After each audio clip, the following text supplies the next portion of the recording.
Good morning everybody and welcome to Junior Game Reserve this morning, and it is such a beautiful morning. The temperature is perfect, there's no clouds in the sky, it is a perfect African morning, and I'm really keen to get out onto the eastern boundary and maybe check along the Buffelshoek boundary as well, just to see if our canine friends have pitched up from yesterday. Who knows where they went last night, but I think we certainly need to check out the area. So I think that's the plan, either going via the north or the south. I think possibly the north, because that's usually where they like to go, is somewhere around Cheetah Cut Line, cutting through onto Buffelshoek Cut Line and up towards Sydney's Down. But they could change their direction. We have found them on this side of the reserve before, so who knows, they could be anywhere by now. But they do cover a lot of ground, so I'm hoping we might have some luck. Keep your fingers crossed. My name's Tara, joining me on camera is Mark, and back in final control is Sebastian. And if you would like to ask any questions, then please do send them to questions@juma.com. And if you would like to join in the checklist challenge, this is day 2 for me. So I had 17 at the end of day 1. So here we go, this is the checkbook. And if you do have the checklist, should I say, and if you do have the right answer and you'd like to join in, then do send it through to questions@juma.com as well. But it's not going to be everything that we see. I'll tell you when to ID something and when not. If I say the animal, unfortunately it doesn't count. So let's see how far we get this morning.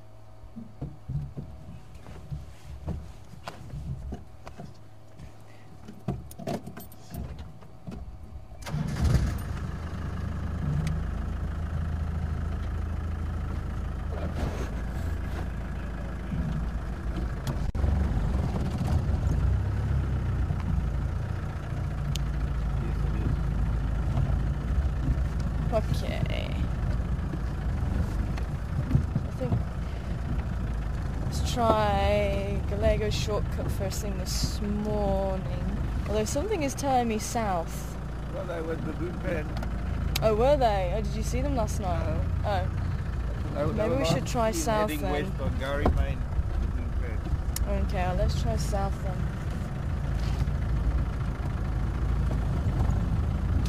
Something is telling me to go south.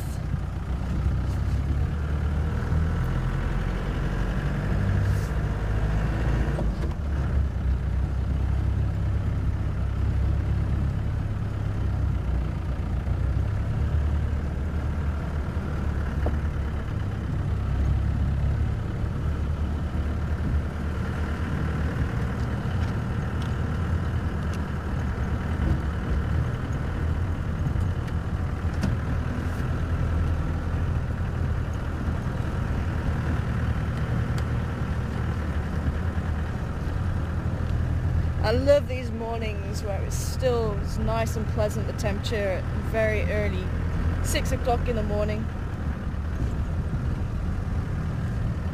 Fantastic morning.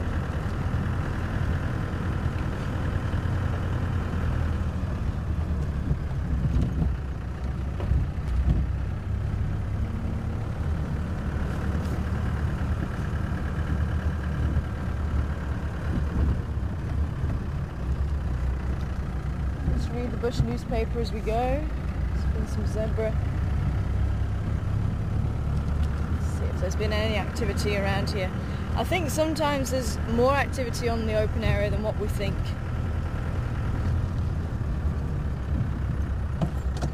Oh, what was that?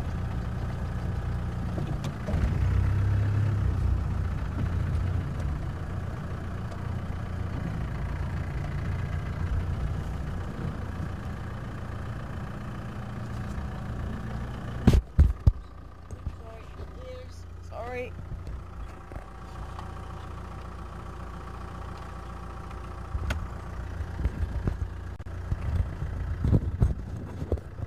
Everybody with earplugs in this morning is going to really hate me.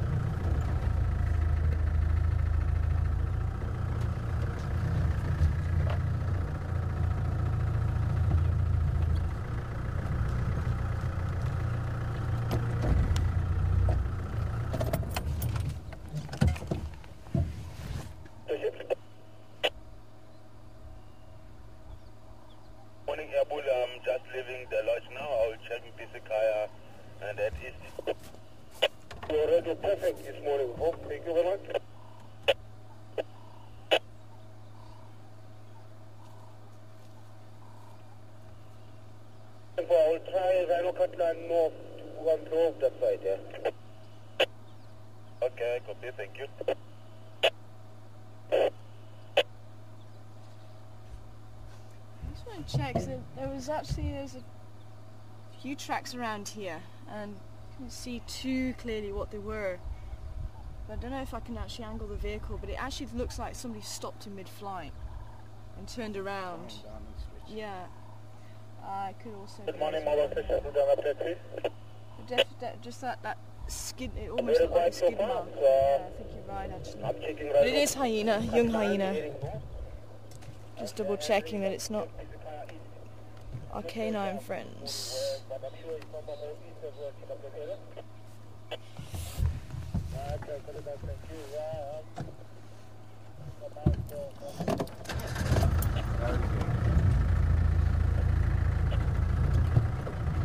Can you see it off of the vehicle there, or are we a bit too close? Yeah, there.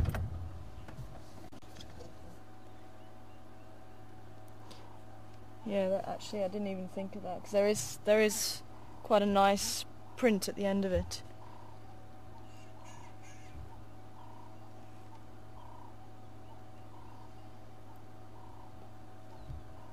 Turned around and actually walked off over quarantine.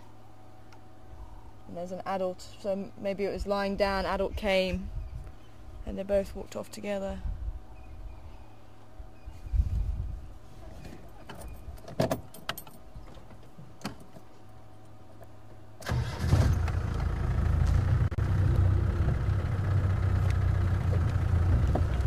Morning all stations, also mobile, Lutu so far.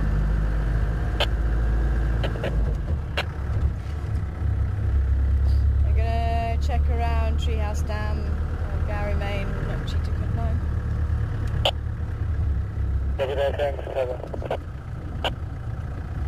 I lost standing of my guide on Cheetah Cut 9 last night on the road, Gary Main. Little bit slowly moving towards the 110 area. So yeah, from last night. Copy that, thank you. Lucky who we have, and it's going to be our first ID, but we need the full name for me to be able to identify it and check it off. Morning!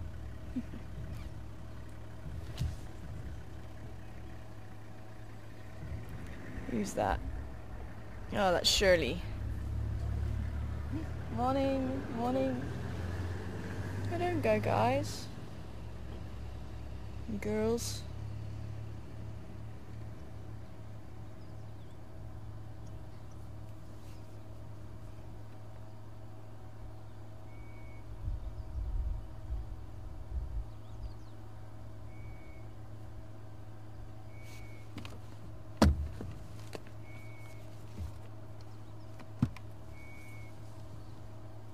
It's actually quite nice to see the troop are quite spaced out as well, which has been something they've not really been doing too much of recently.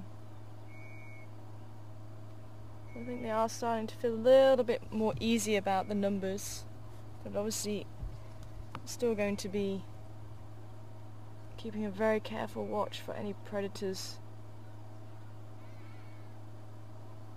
especially with being only a few eyes to detect them and ears to detect them now.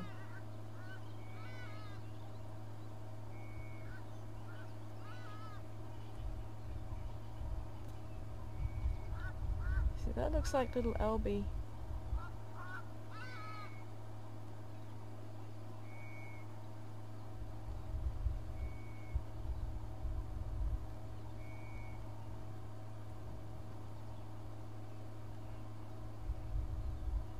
It could be Mrs. P actually, because Evelyn, I think Evelyn's coming up for about a year old. Yeah, I think she was November time, so she'll be coming up to about a year old. Okay, well they're going over the ridge.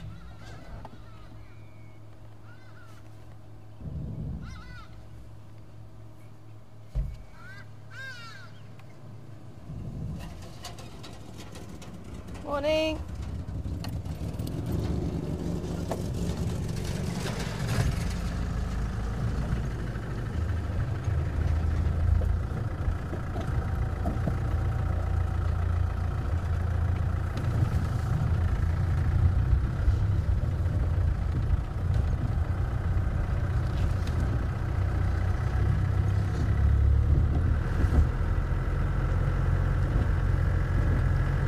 say the name again. Becky? Oh, Binky. Good morning, Binky. And coming back with the Chakma Baboon, which is exactly what they are. Thanks, Binky, our Gary gang. Here's this little loner in the tree.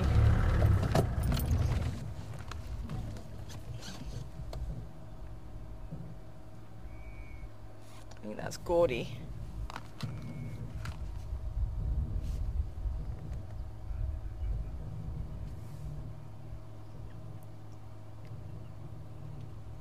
So Gordy has definitely taken up the position of the alpha male and the responsibility that goes with it. He's taken it all quite seriously. He's sitting, being sentinel, making sure that the ladies are protected.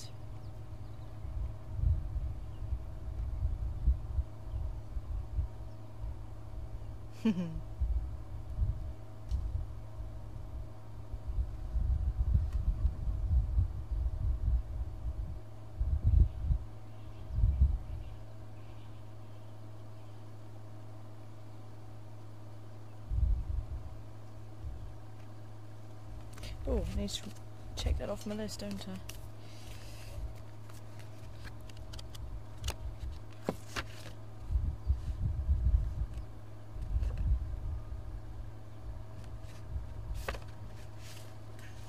Number 1 on the list.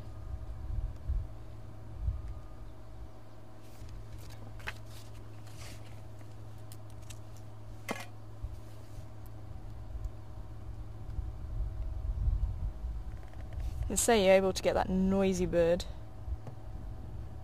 I'm not active. Hyena den's not active this morning.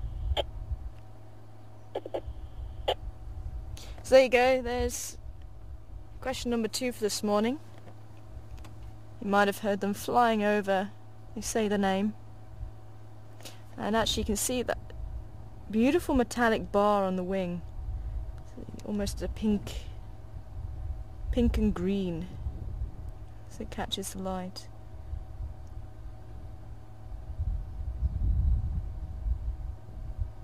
That beautiful long decurved bill for finding insects below the surface of the ground.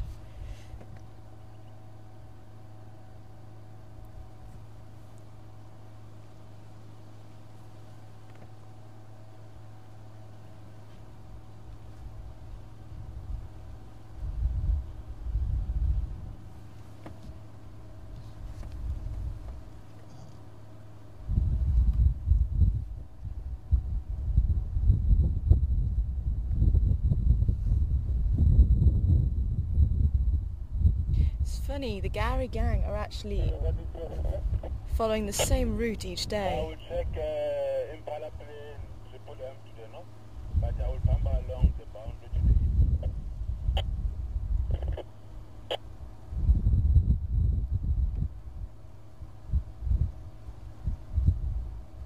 Okay, well maybe we should make our way straight to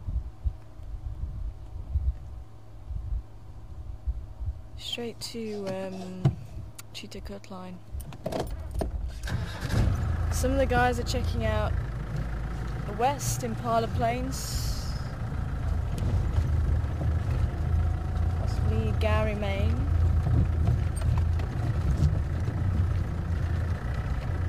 Ah, there we go. There's Mrs. P.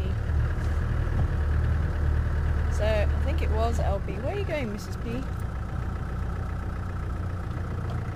I think it was LB who is running away with Shirley. Oh, missed you.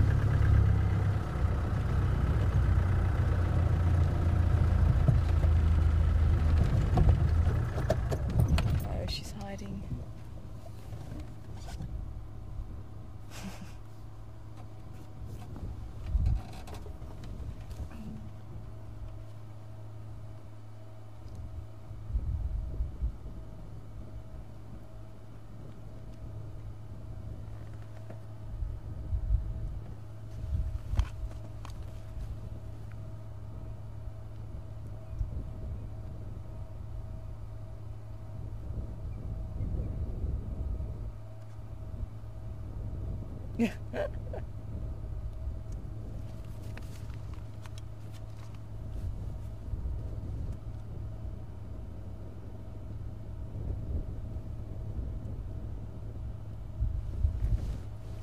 I just pull back a little bit and hopefully we'll see them crossing the road.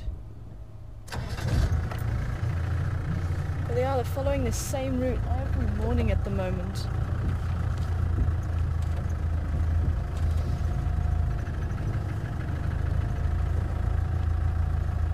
Putting down towards the old hyena den.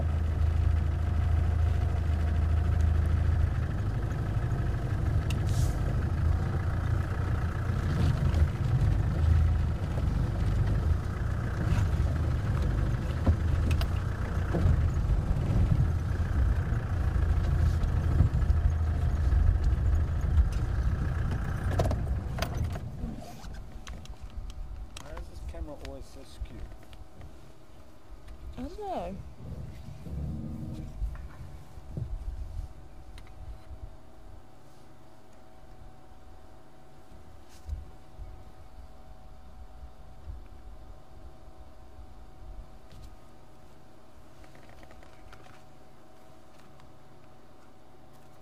Ah, we got our first answer back. Who's got that correctly?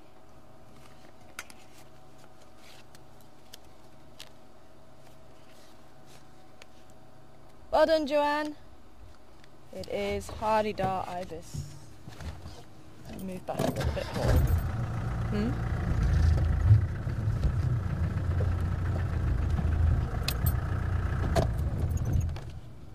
So it's not awkward for you.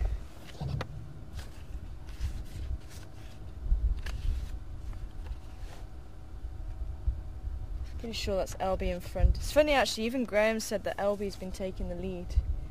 And I've noticed that as well. She seems to determine where the troop go, which is quite unusual because she's actually the lowest ranking female. It's very unusual. They're going to make... Oh, there we go. I was going to say they're going to make us wait for them to pop out. There's Gordy. It's getting a little bit more difficult to tell the mothers apart. But that looks like Mrs. P. and Evelyn.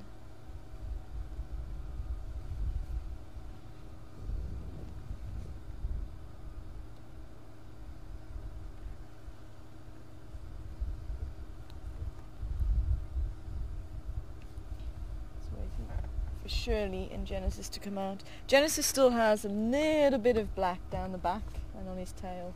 There she is. And he's still preferring to ride underneath her belly rather than jockey style. But he will ride jockey style a few times. But he is coming up for about 6 months old, so he will become more comfortable with riding jockey style. And he's just going to get too big to be riding underneath her belly. You can see it's all already a little bit cumbersome. But I think Evelyn actually started riding jockey style a lot earlier on and a lot more frequently than what Genesis does. I think it just depends on what they prefer as well.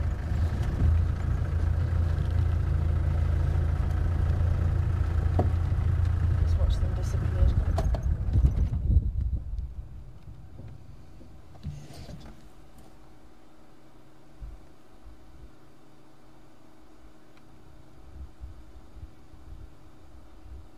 Actually not going into every tree that they pass, so they are actually getting, as I say, a little bit more comfortable, because they would be in that tree that they're standing next to, and then the one further down, then the one further down, and they would actually just take it in very small stages.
Can I come in? Standing by?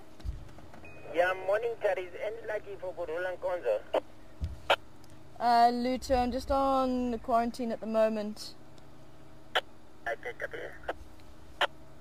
I think Andrew said he was going to go to Impala Plains and Triple M. I would love to check it. Gary, but we should cut down to the west towards the gate. Okay, copy. Yeah, if no one else has checked Treehouse Dam, I'm going to just check around Treehouse Dam and then Famber to the east to Cheetah Line. Okay, copy. Yeah, because like yesterday, Joffrey left the Gurula and Rubbing Paws Dam at Bubble 6 side. Oh, okay. North of Tamboti Dam. Okay, copy that. I'll make my way there in a little while. I just want to see if I can find anything from the Madach.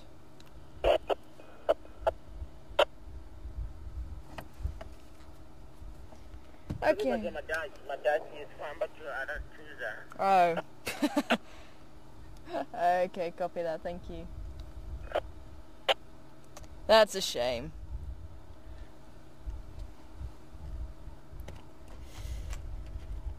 Everyone's just saying that the wild dog went to Arathusa. But you never know, they might come back this way. You never know, they do like Sydney's Dam.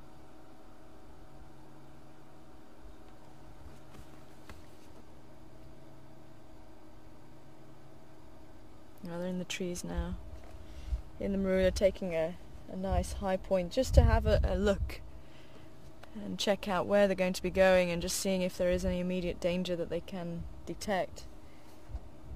As I say, they didn't go straight into that tree, whereas a few weeks ago it literally was almost like a military operation. They were going straight into one tree and then some were moving and then they were going into the next tree and really covering the ground quite fast.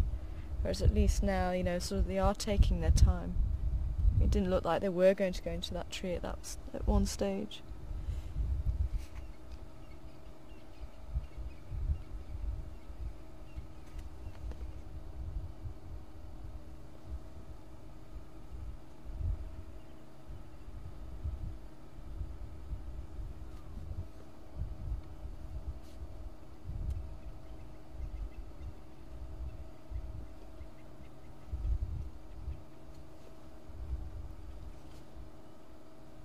Shirley being the alpha female, she's sitting up with Gordy in the tree at the moment.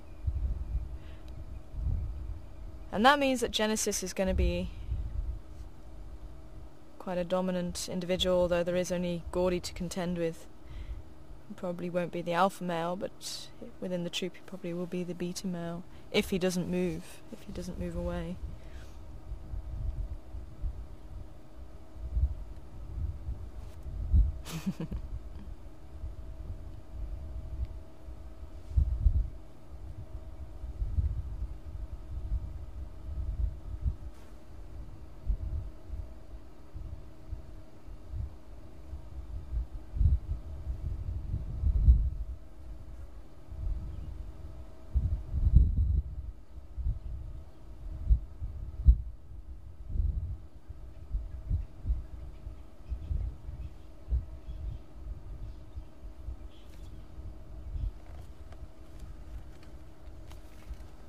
Oh no, it was Gordy on the ground.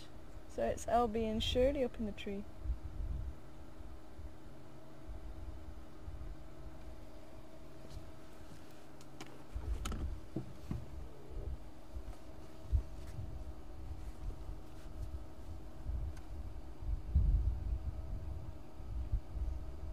Shirley obscured by the leaves.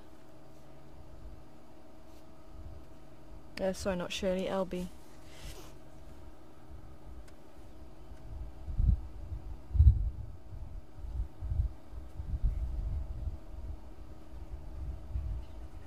It's quite funny watching the changing Gordy though. I've certainly over the last couple of weeks, he does seem to have sort of become more sure of himself and his abilities, I think.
Sure, she likes to jump from quite high up in the tree. Surprised she hasn't done herself a mischief. There you go. There's little Genesis riding jockey style now. Well, trying to.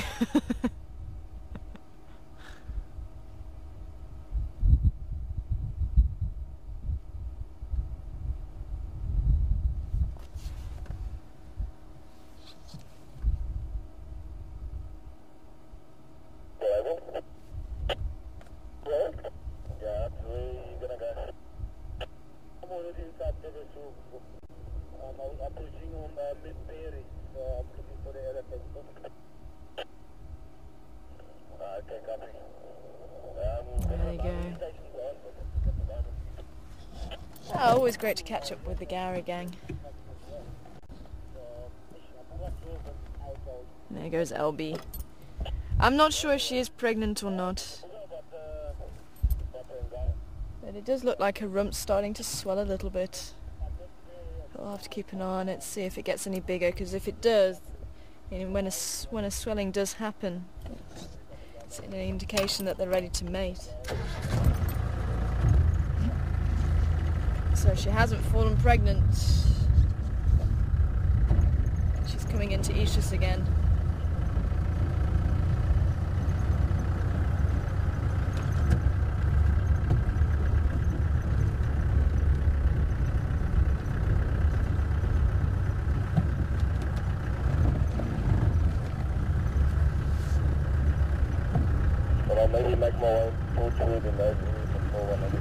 So I'm going to go via Cheddar Pan. We'll go across to Treehouse Dam, have a look around there, just in case those dogs double back on themselves. I'm hoping.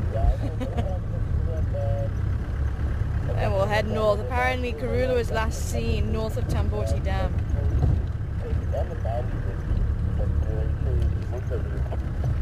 Shavinzi was west of Triple M.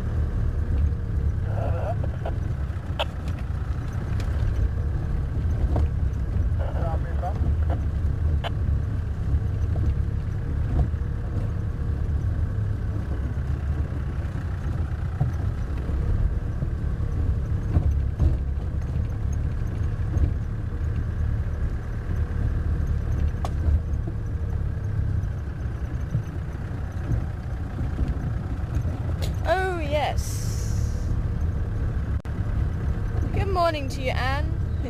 Welcome on board. And Anne wanting to know... Ooh. Hello, Warmbills. What were you scratching through? Finding some insects in the dung. Anne wanting to know, why do zebras sometimes look brown?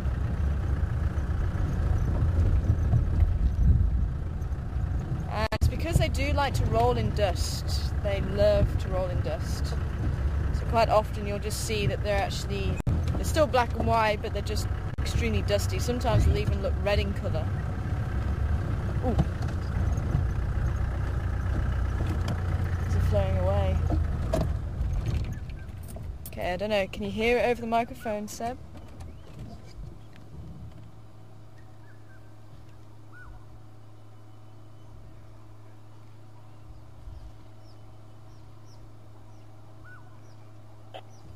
Okay, stop calling now. We have got another one.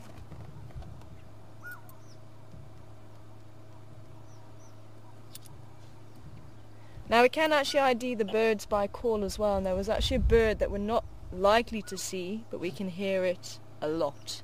And I was hoping to get that one, but that one's gone quiet now. But if you can hear the other one,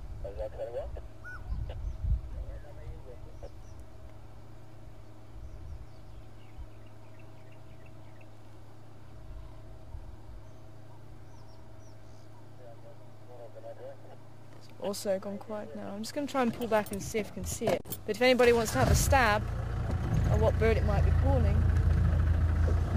See it? No. Oh, can you see it? Back more. Back more. Oh, there he is. A little bit more. Good. There's another one there. Maybe get that other one.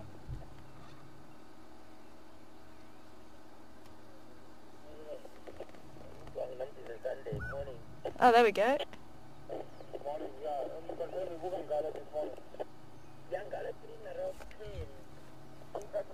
Beautiful.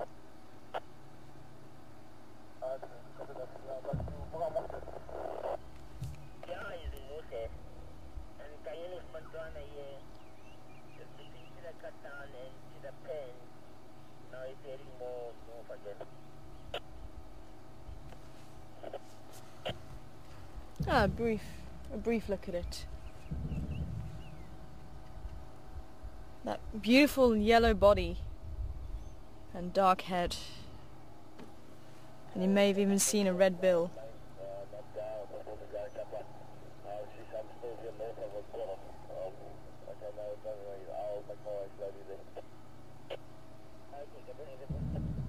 See if anybody gets the correct ID.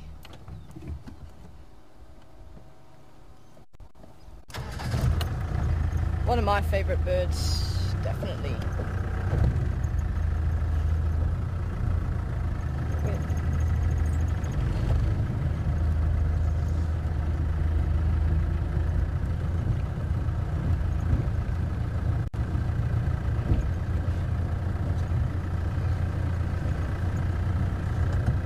Okay, good morning to you, Pin Painter. I'm hoping that I'm hearing you correctly there. I don't think we've got a name, but good morning to you. I'm wondering about the trees in the road. I'm seeing a lot of trees.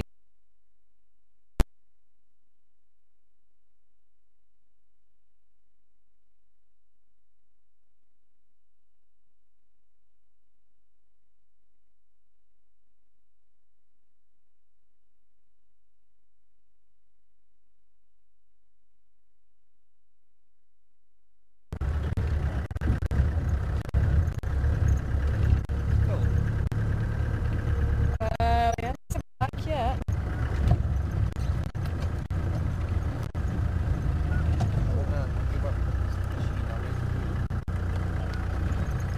We still black screen. You just came back. Oh, just came. What?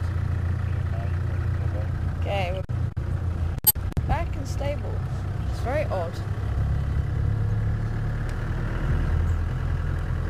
And ready. Back. Yeah, you're looking for? I'm on by the Shackleberry. I think it'd be interesting.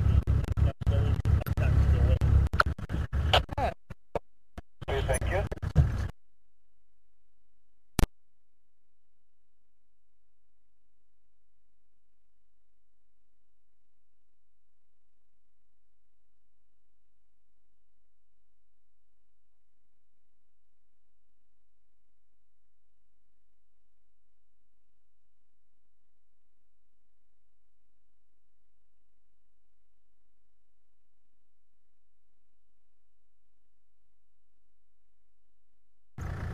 Okay, copy, thank you.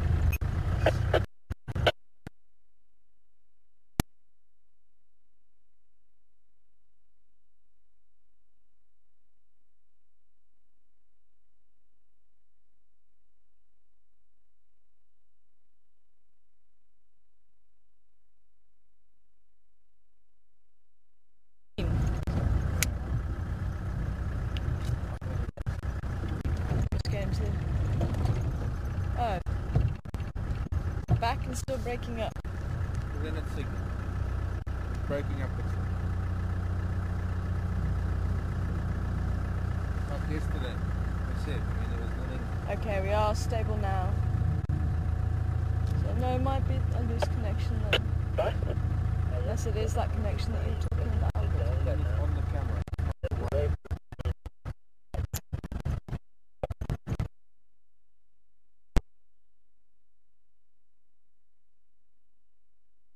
Black screen again.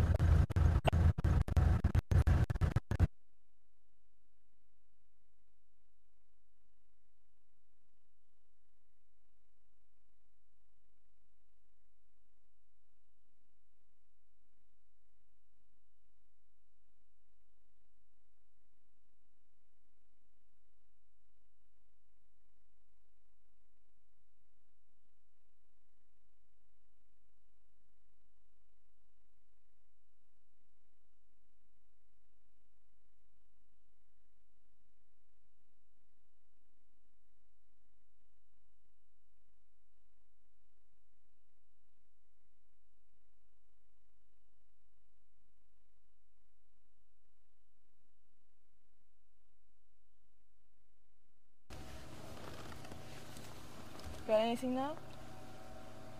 Yeah, now you're back. Aha. Okay. Maybe it is that side rather than the camera side then. I hope. We changed cables around this morning. Could be because the wire was pulled a little bit too much, maybe that was the problem. When you don't know, just ask me.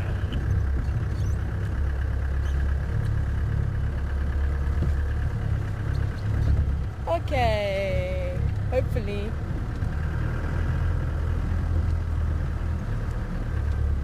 Hopefully you'll stay with us. Oh, awesome. IDs for the birds. Yes, that's the right one. Correct. RC. And did you get a few others? RC coming back with the first correct answer. Thanks, RC.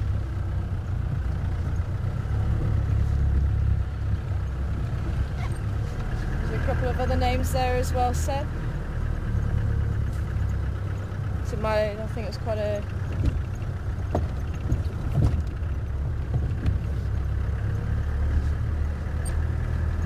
Rob got it right. Joanne also, and Abba. Cool. Yeah. Maybe not an easy one. It's not one that we see very often. I'll just quickly show you a picture. I did have a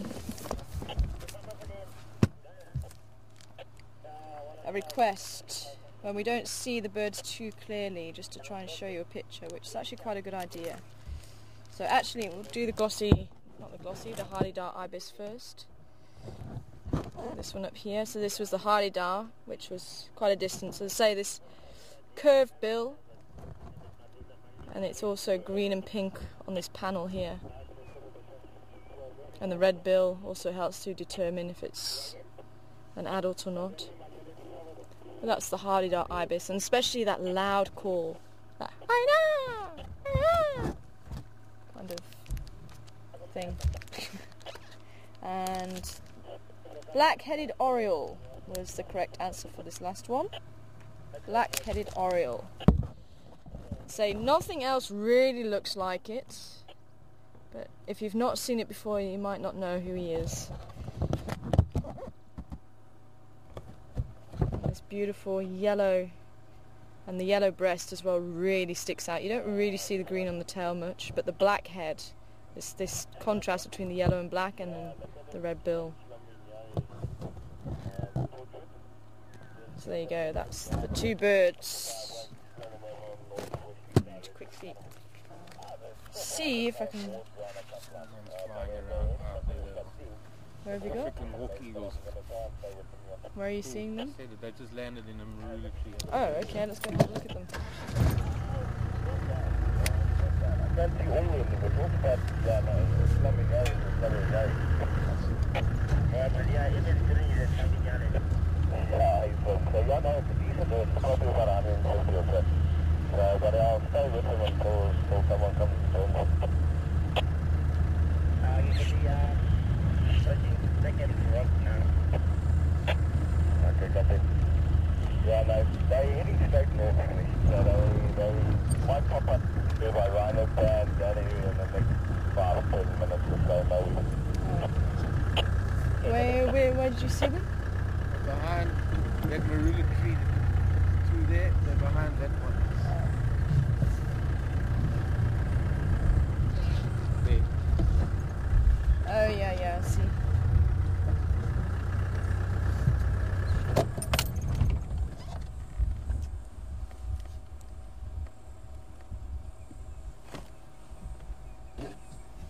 Unfortunately, the closest Oh, we can get. nice. Can't get any closer than that.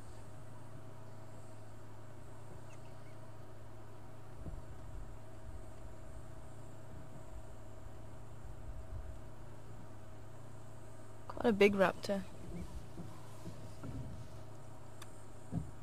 Amazing how they landed in that tree as soon as the lories and squirrels started shouting.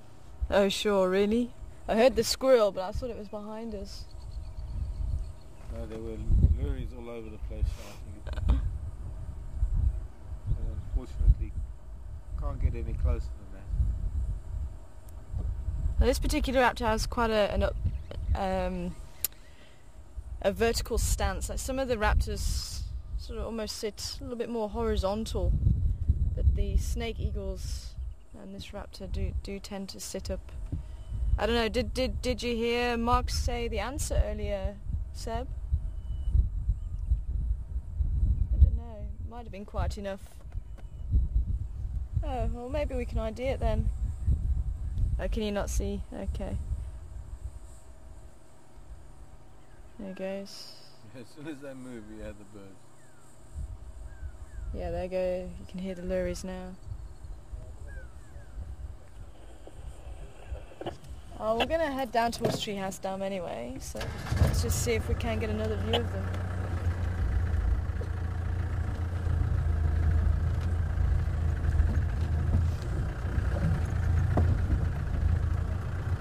Very nice.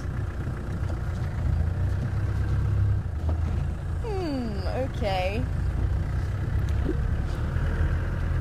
So unfortunately I did hear that the dogs have gone west into Arathusa, but I'm still going to check Treehouse Dam just in case they didn't double back. I don't think anybody's been that side. And then we'll head north. Apparently Karula was last seen around by Tamborti Dam. Shavinzi was on the western side of Triple M. I'll try and show you these raptors a little bit better for you. They're flying again.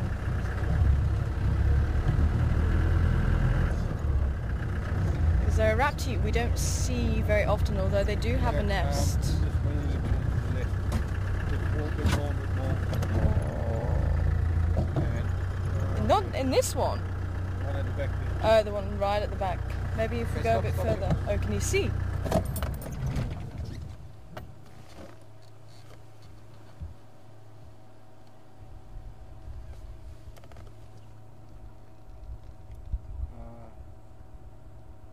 There. Ah, yes.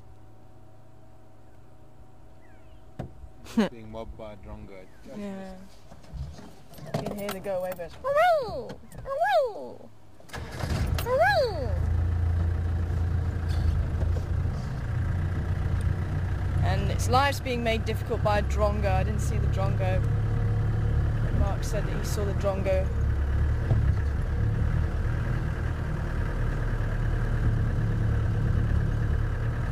I've even seen the mob vultures, which aren't gonna eat their chicks, but any big bird, smaller birds tend to. Oh, they're right in front of us.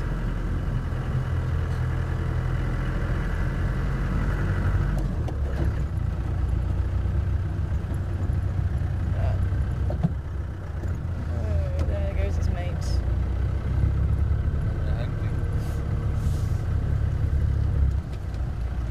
Oh, hopefully if I can get a view through here, they're sitting on the dead tree. Good morning.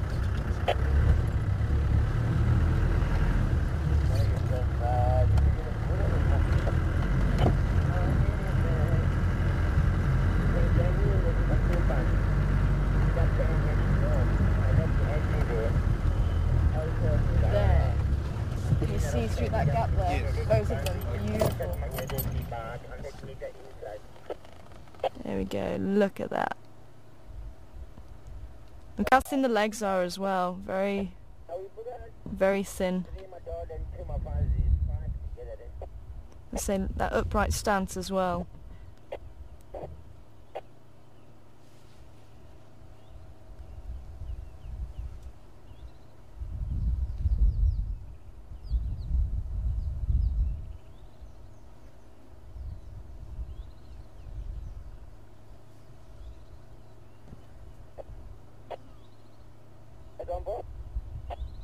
Yeah, if I'm crossing that road, Rhino back.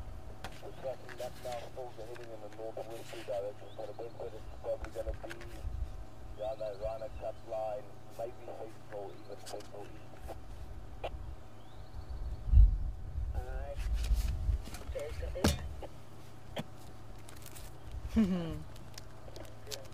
At least the drongos left them.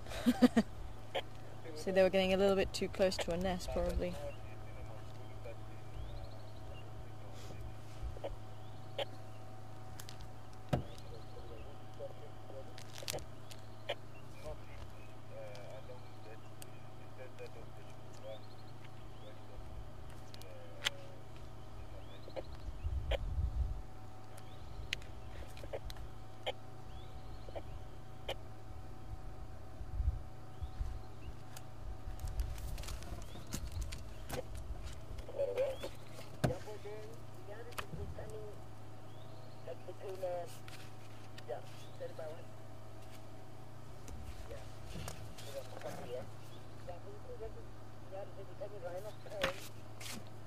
No. No.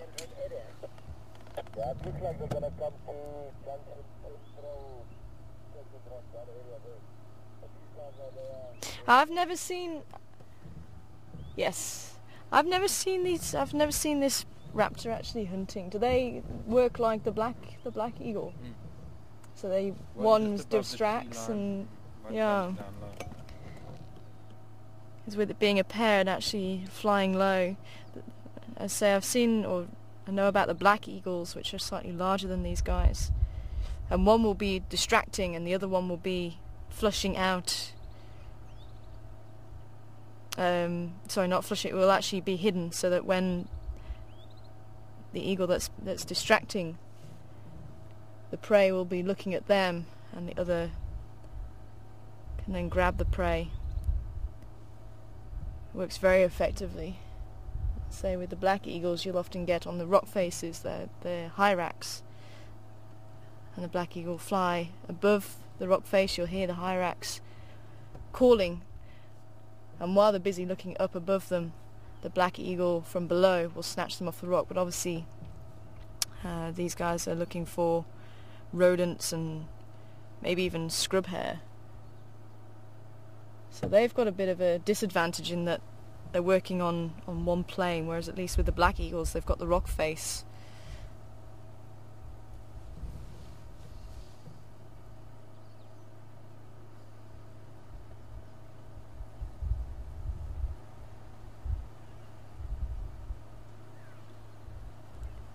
Beautiful. Well, whatever caught their eye, I think they've decided not to go for it. It's obviously gone, because they were looking below the tree. Grey, go away, but still calling. On that. That's the drainage one. Yeah, they've doubled back on themselves. Oh, happen. Yeah. Oh, there they are. Coming back to... no. Where are you guys going now?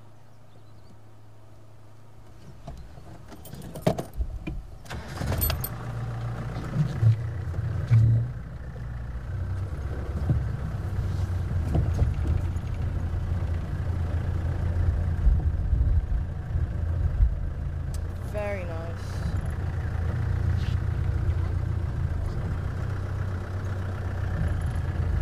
Continued over that way, I think. Is that where their nest is? Yeah, I forget which road, Battalier or... Oh, it's on yes, that very eastern side of Central. I wonder if they've actually got a chick now then.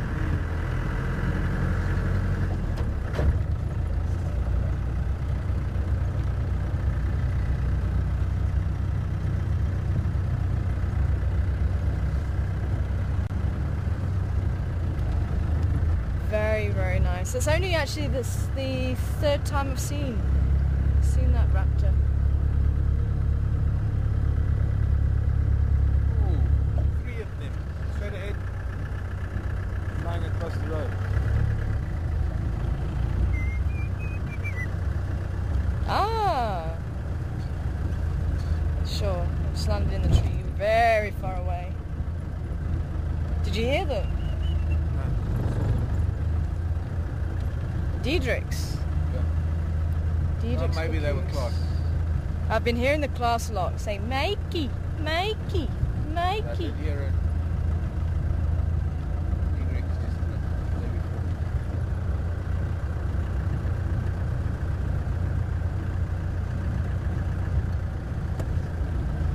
No, whoa. Just say it again. I missed. I was breaking up.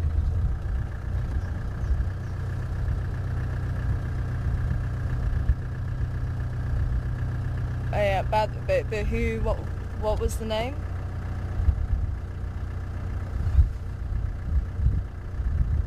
Oh no, we're getting a lot of breakup there. Oh, there we go. There we go. Okay, I can hear you now. Well, what was the name? I remember the question, but what was the name?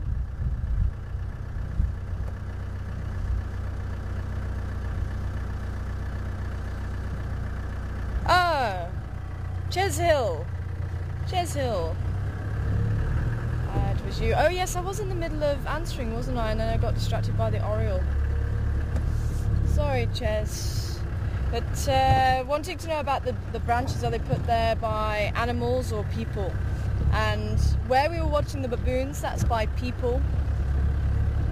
That's to stop people actually driving on a particular road. So if there is a road that's closed, like that one is, because there's a pipe that's above the... Oh, hello, little Steenbok. 2.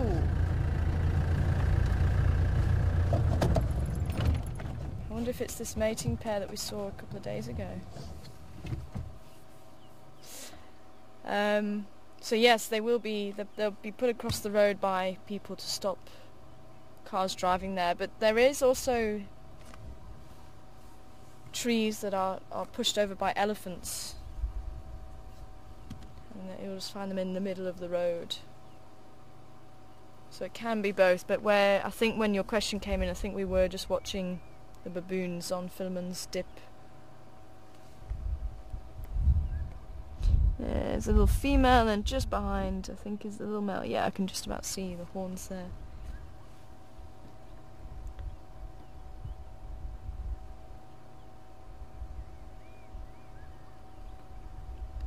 And the other day we were lucky enough to actually see them toileting, and this particular antelope does bury its dung. Possible to avoid detection by predators. No one's really too sure why. They're quite curious, but Very interesting to watch them do that the other day. And then the female urinating, the male actually testing to see if she's ready to mate. And obviously he decided that she was, but she wasn't ready. She decided that she wasn't. But using his legs, just to tap the back of her legs, and that's basically one of the ways antelopes will ask, or the males will ask a female to stand still, and to also just crouch slightly. It's called lordosis, and it just allows the male to be able to cover the female a little bit easier than if she didn't stand in that particular stance. And quite a few animals will do that. So you will get these behaviours to basically get the male, or the male has to ask the female to adopt that certain position. And if she doesn't want to, then she won't. She'll keep moving.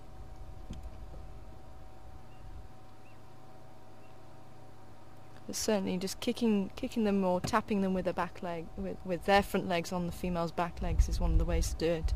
Sometimes they'll rest the head on her back.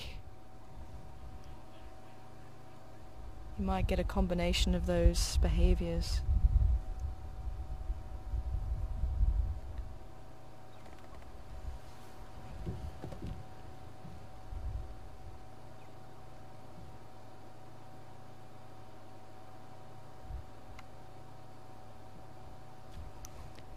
He's going to try.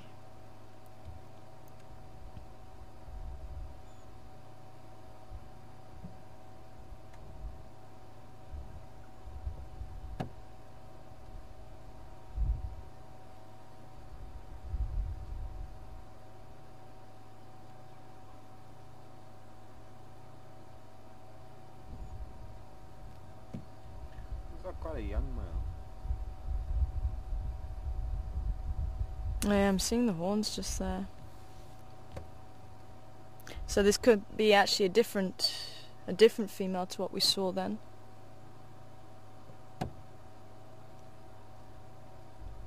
Maybe the next door neighbour. Right, how long did you see those horns? Because the male that we saw a couple of days ago with Seb, he had fairly long horns. He was quite an older male. I don't even think they're quite even as long as Oh, there we go, hopefully. Yeah, that's the female. There's the male. Actually, he is a little bit smaller. Oh yeah, look at, yeah, no, the horns are quite small. I didn't see. Yeah, I think it would be a son. Horns that small. Actually, yeah, you can see now that he's next to it, a little bit smaller. So just with all the vegetation cover. We're in a similar area to where we saw the other two.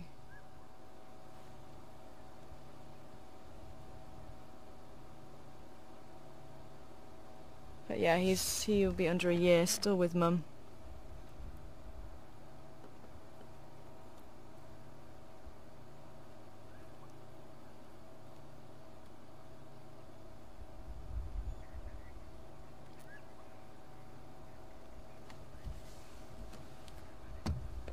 Hi Brittany, good morning to you, welcome on board. Unfortunately, I'm going to be a little bit useless for you. I have no idea how tall they are in inches, but Mark might be able to help you. I can give you in centimetres. I can find it in my book.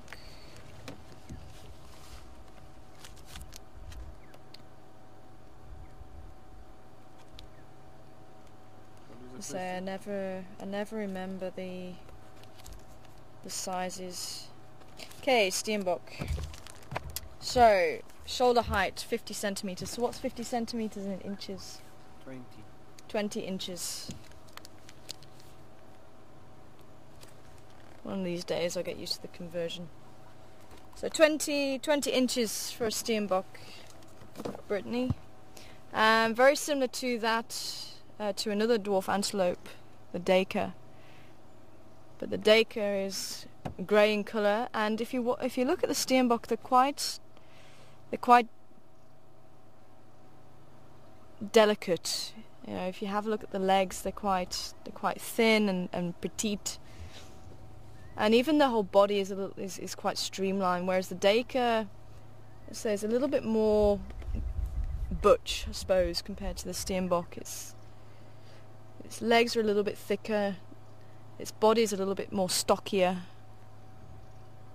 and they're grey in colour rather than this beautiful brick red colour.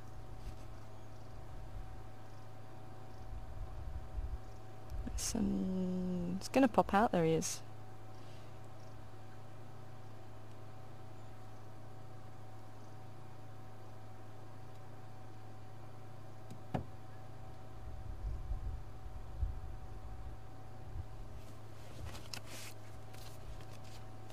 Do we have any correct answers for our raptor earlier?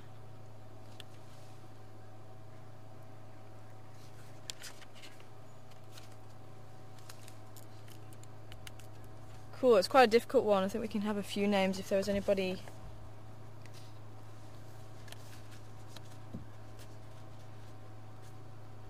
Oh, okay.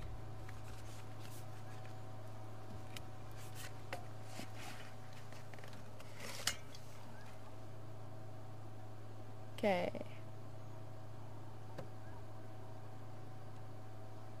Joanne, Diane, and RC came back with, oh, and Lynn came back with African hawk eagle, but RC saying that he could hear Mark say it. So I suppose I won't be allowed it. But just to show you what African hawk eagle looks like.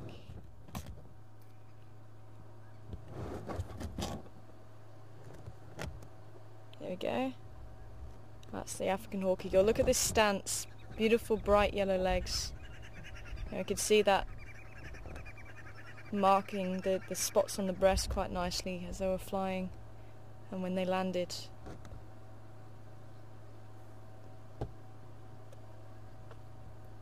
So African hawk eagle, the pair. They're beautiful to see though. As I say, it's only the third time really that I've seen African hawk eagles.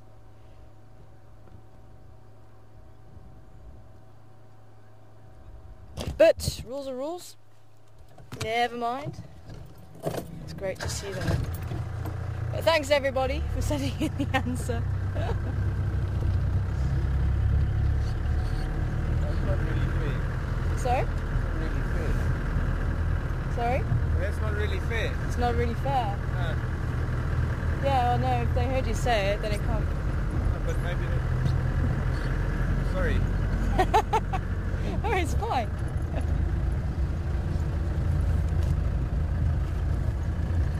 I shall have to see if we can find them again. Maybe see if we can find them on the nest.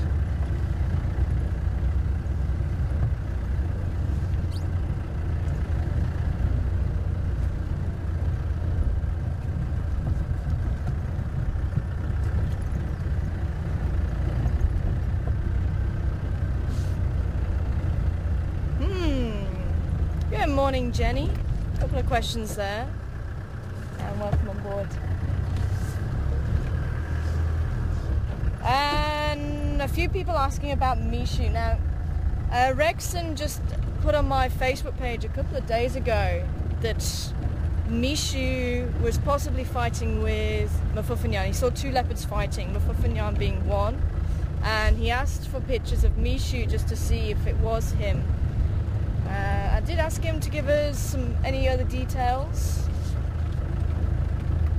Apparently that was inside vessels. But apart from that, I haven't heard anything else. I was hoping to hear back from him. Someone was asking, is he not close by? And it's all relative. He's not as close as the Voitella guys. He's actually, he works at Chitwa, which is quite a drive. It's about 10-15 minute drive from here. And to try and get somebody on the phone in a lodge, it's quite difficult to track them down because they're usually out with guests on a walk or out on drive. So we usually, that's why we usually use emails. They tend to get through a lot quicker than phone calls. As I say, I haven't actually had a chance to get over there. I did go over last night, but didn't actually get a chance to see him to find out any more details. Seeing if anybody's around here.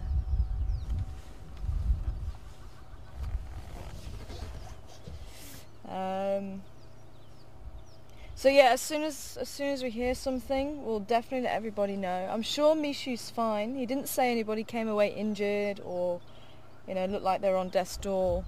I think it was probably just a spat more than anything.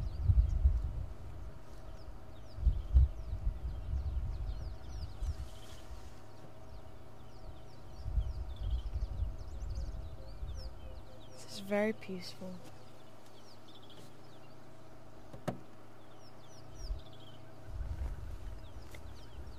So we finally have a winner. There was a pair of Egyptian geese here the other day, and one pair being quite vocal, the other pair just sort of strutting their stuff, and I wonder which pair actually won.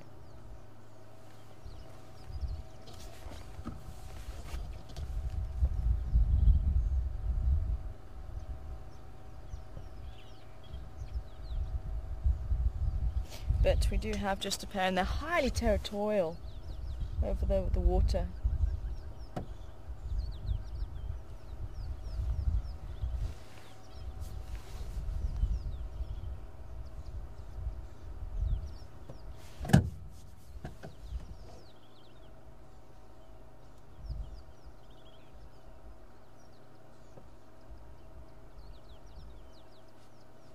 Ooh, who's that in the sky? You're going to come down to drink.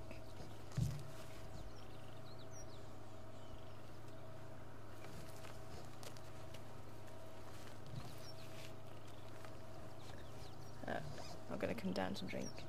We have seen them at this dam a few times. You're talking about the raptor that was... Hmm?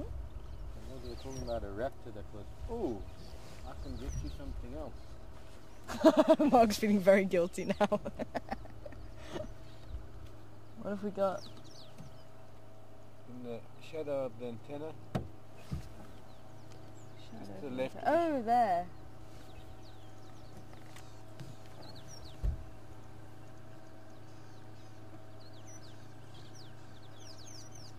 Oh, nice. That one might be a difficult one, but the fact that it's on the surface and you do see hammerkops and herons trying to hunt these, you might actually get it. Because we do mention the name quite a lot on Drive.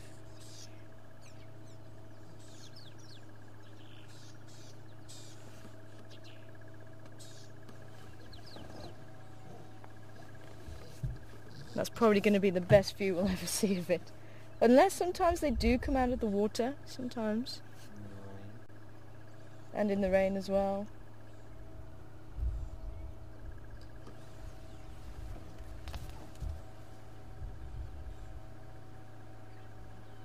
Moving sideways like that.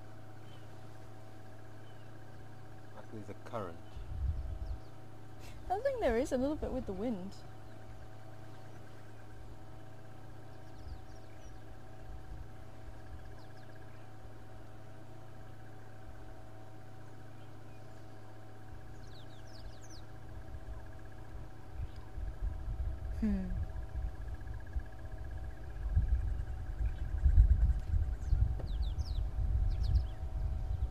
Ah, there's something right on the other side of the bank. I don't know if you're going to be able to see it.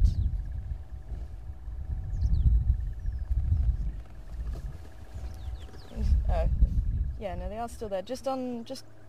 We've got a bit of a peninsula there, just behind it. So there's a very, very bright little bird. Oh, it's just flown off. Flew away. Yeah, it flew away. You're in the right spot there. You can hear a crested barbet calling.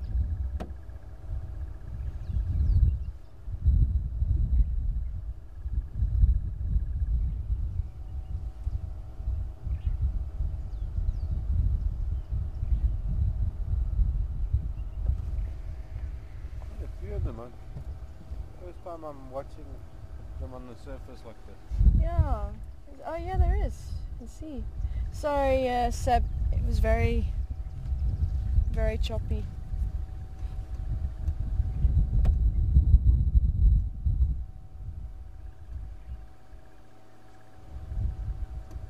You can see the feet very nicely, that far one.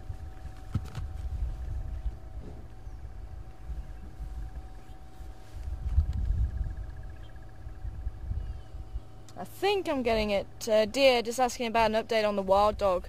Last thing I heard, Deer, they've gone over into Arethusa.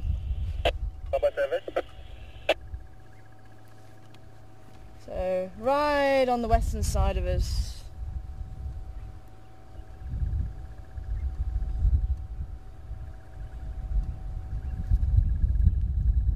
Okay, shall we continue on?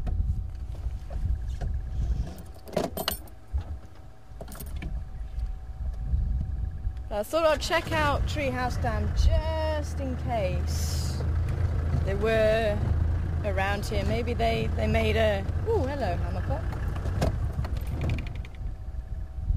It's hiding just down behind the buffalo thorn.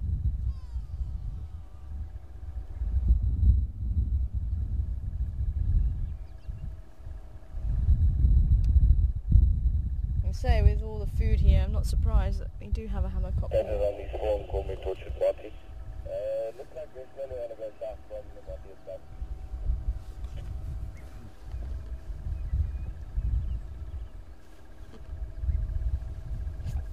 I love this time of year. You can hear all the birds singing.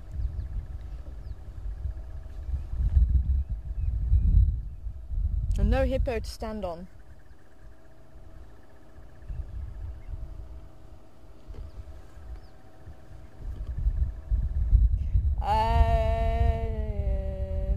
I don't remember if I said it actually. Oh yeah, no, I think I did say the name of the Egyptian goose.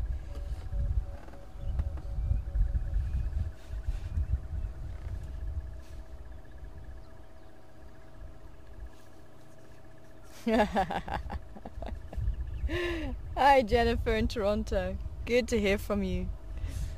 Quite a funny comment there. Jennifer wants to know, do the Egyptian geese actually fight, or do they just get a headache and the other one leaves? With all the noise that comes out of them. But they do fight. They will, sort of spread their wings out and actually go right up to the other pair and sometimes grab hold of them with their beaks and sort of especially the neck area, and they'll hold the neck down and jump on them, and they can actually be quite vicious towards each other, and they'll sort of chase after each other, fly after each other. So yeah, it can be quite intense. I've even seen them kicking at each other with their feet.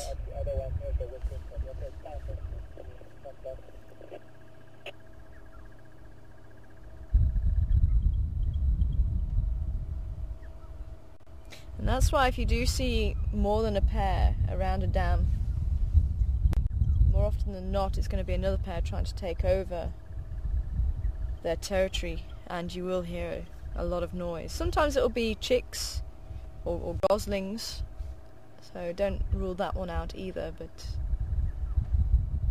certainly if you've got two pairs, then you can definitely know that there's going to be a bit of a fight going on there.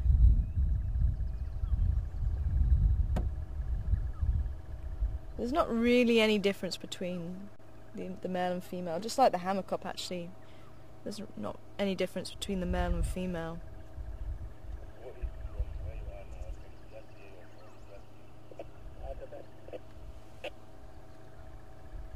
Patience.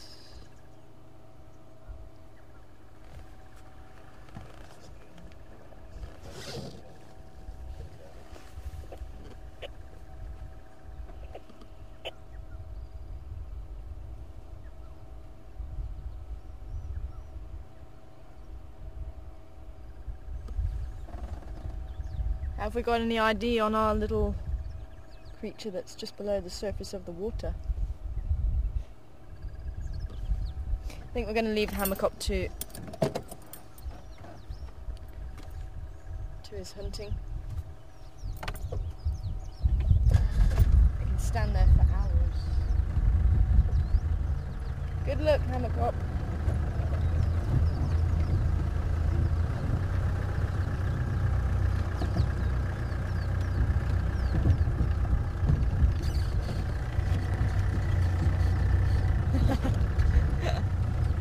Thanks, RC. Nice try. Pointing out a couple of the berg holes.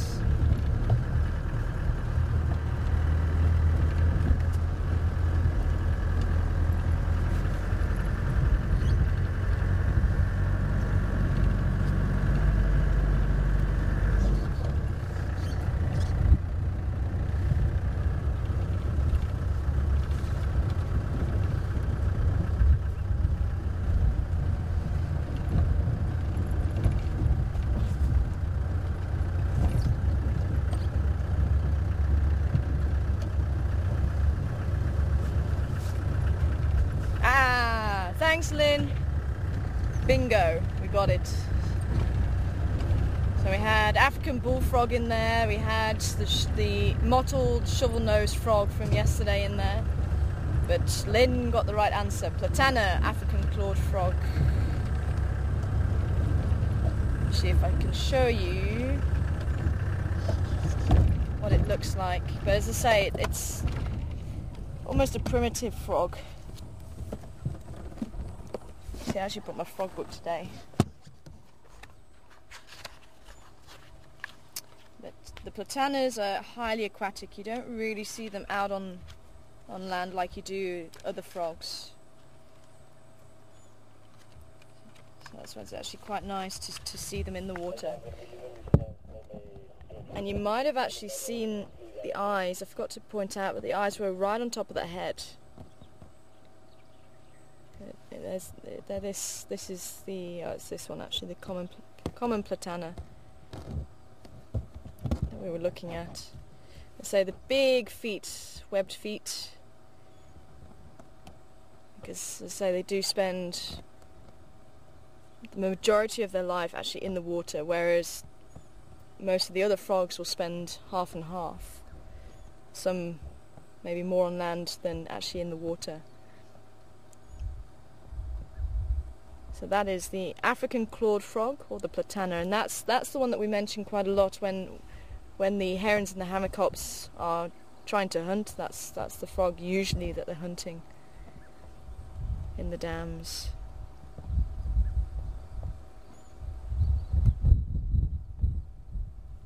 So there you go. Thanks, Lynn, getting the correct answer there.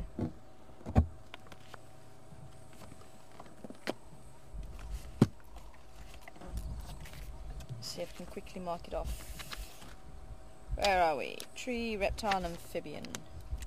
Xenopus leafus. Nice one, thanks Mark.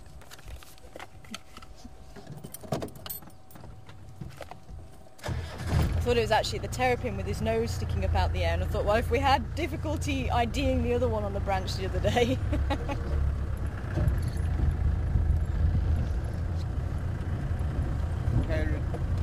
Made up for the walking.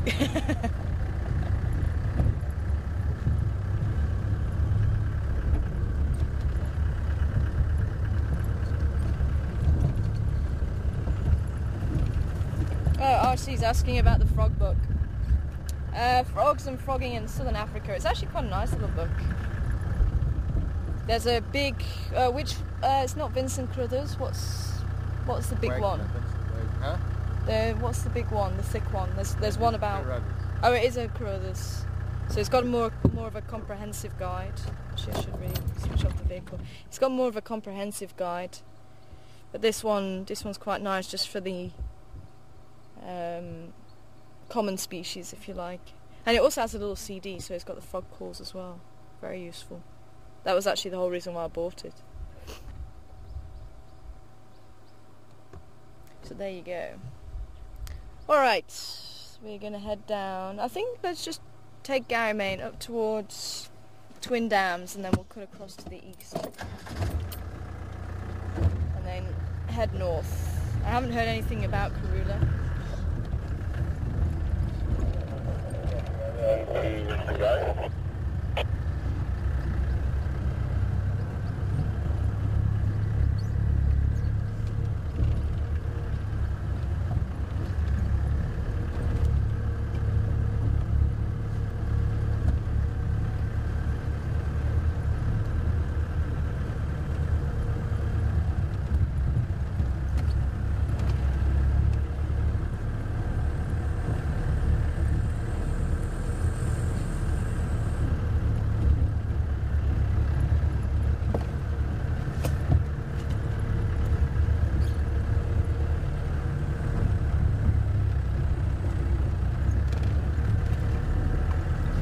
stations. Has there been any update on Kurilla this morning? If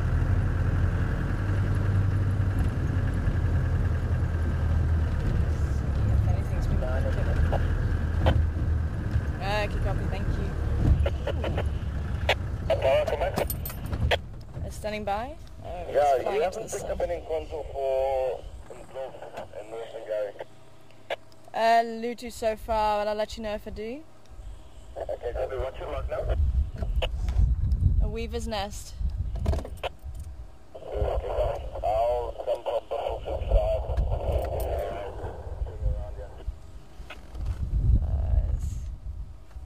I don't know if you can see. Just into the sun. Yeah, it is. Just a little bit too much, but it's getting mobbed by a drongo or something again.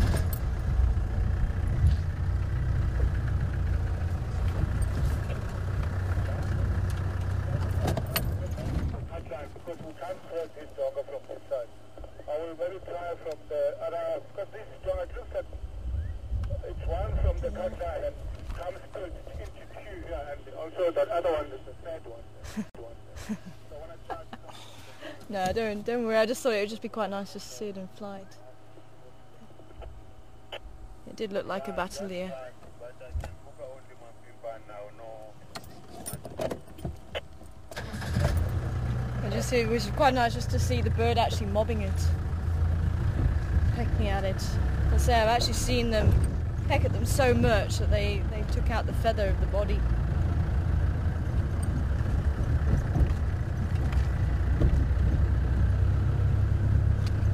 Okay.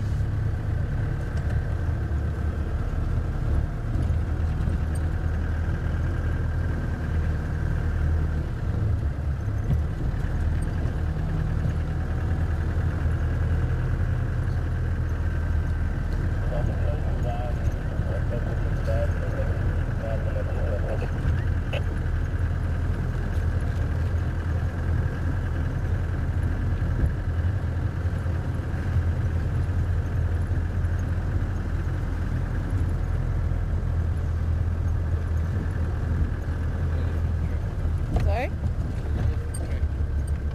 Oh, was there? Fresh? Which direction?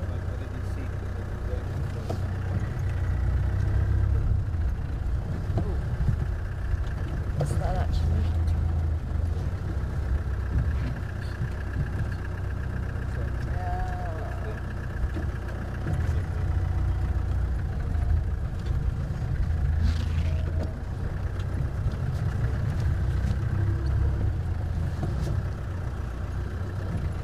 You're going to be able to drop the camera off the side of the vehicle.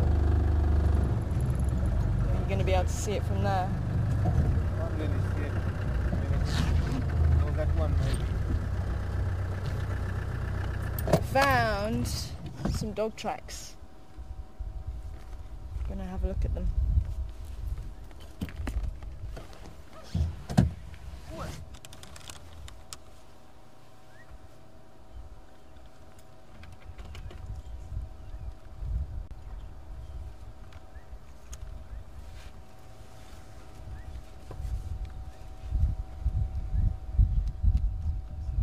Huh?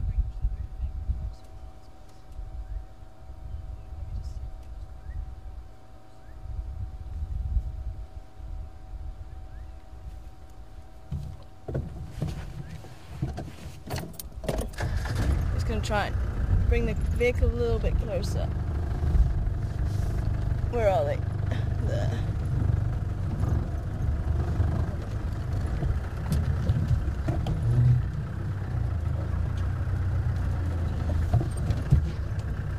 Is that alright? Yeah. Kind of. Kind of.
Okay, can you hear me now, Seb? Yeah, no, it's better. Okay, cool. Okay. So yeah, just having a look across here. Somebody did run across here, and just having a look actually at the track itself. You can see the pad at the back is quite small. So immediately that sort of puts the cats really out of the equation. I don't know, are you getting the booking shot as well? Yeah. Yeah. So if you have a look at the cheetah, you can see that the back part of the pad is actually quite long. So remember, the cheetah does a lot of running, so it needs quite a lot of surface area to keep traction as well. And also the toes are quite elongated for that very reason as well. So it gives them traction. But on the wild dog, you can see the pad is actually quite small, and that's what we've got here. And also you can see the toes quite far from the pad, and if you can see on the book, you can see these toes are quite far from the pad. It's actually possibly a front pad rather than a back pad. And also you can see the claws quite clearly on the book. The claws sometimes don't register as clearly as that, depends on the substrate. Now this sand is actually very, very coarse. You can see large bits, so it's not registering the track with all the minute details as what you'd hope for. But you can just about see with the toes that it's slightly pointed. You can see there, it's slightly pointed. So this is what gives the dog track. Larger than a jackal track. Jackals have been much smaller than that. So just the size also will help to give you the dog rather than the jackal. But that's what the dogs would look like if you had maybe mud or very thin sand. Must you be might get somewhere this. Sorry? There were 19 dogs. There must be other tracks Yeah. around here somewhere that Yeah. might be clearer. There might be. But it's quite nice just to see. But if we do see any more nicer tracks, then I'll stop for you. But I know somebody was asking to see a dog track. But also it could be that this was a scout. I mean, it could have been that the rest of the pack went through somewhere else, maybe on that side of the road, and this one was just maybe further up ahead on his own. But that's something to also consider, is if it's on its own or whether there are other tracks around. I think, so if we were able to go on that side, we may see some more. But as we drive down, we may see. So they did run up this way and probably cut straight through to Arethusa.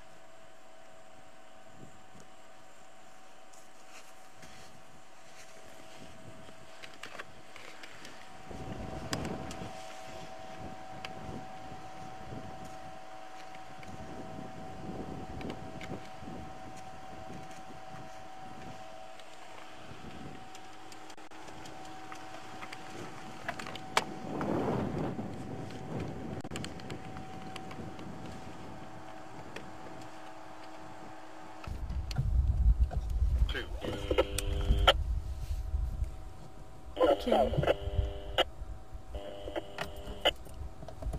We good? Yeah. Okay. Oh, excuse me.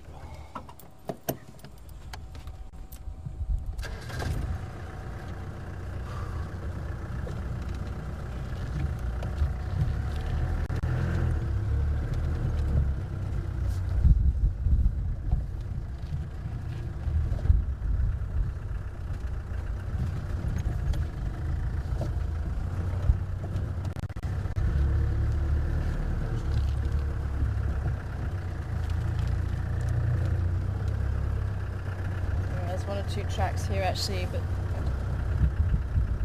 nothing as clear.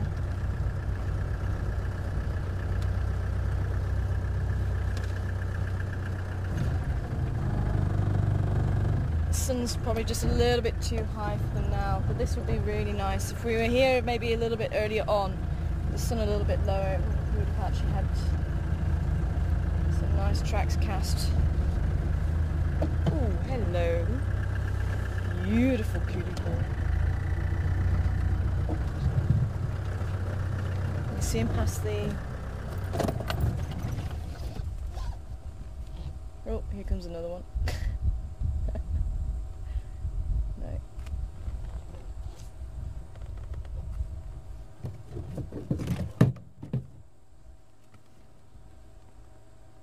The spread on that horn. Oh, I did have a look at the other horn as well.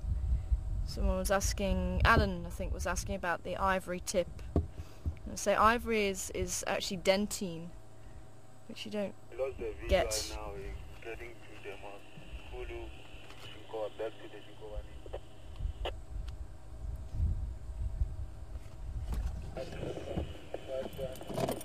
Just move forward a bit past this pole.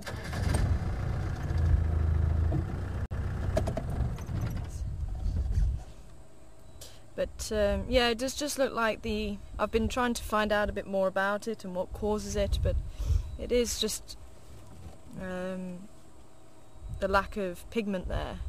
So the keratin is still there, it's just literally is just the pigmentation. Now, we were just discussing it on the way back from drive the other night, and you do find the Nyala and the kudu sort of putting the horns into mud and things like that. Although the hartebeest also do it, but I've never noticed this white tip to the horn. But maybe it's a slightly different keratin, maybe it's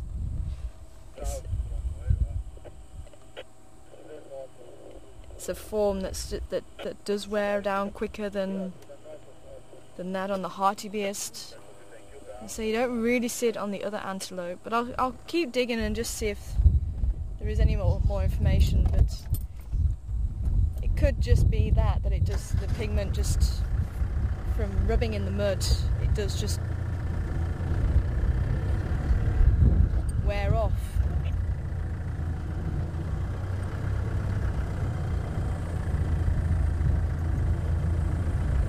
You're welcome, Raisa. Forgot who was asking me. A couple of people were asking me yesterday about the dog track.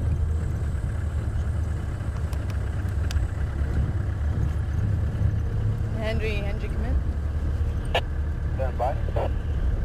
I'm sorry, I had my radio turned down. What have you got?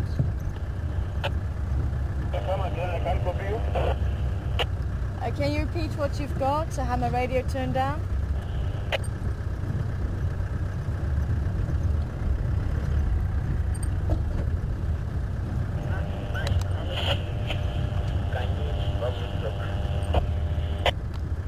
Okay, copy. Thanks, Ephraim. Sorry, I was just hearing some chatter and I thought I missed something.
Hi Carolyn, good to hear from you.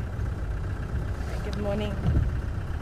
Kudu. Oh, these little guys in front of us, can you see them? Well, they just passed the bush now. We don't see them down this way. Usually see them on Sandy Patch, but not this far. Very nice. Good morning to you, Carolyn. And as I say, good to hear from you. Wondering if the kudu shed their horns like the deers do.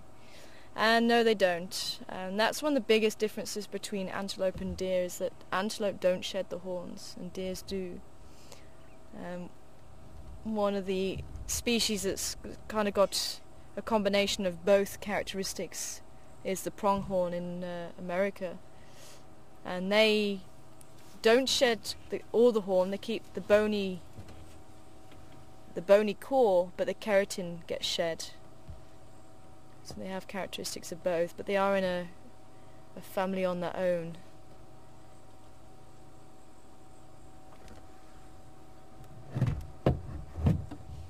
And I say this little guy we don't see very often, but where I have seen it, as I say, is over in Sandy Patch, and that's possibly one of the reasons why we don't see them very often, because we don't go that way that often. Oh, there's another one, little family.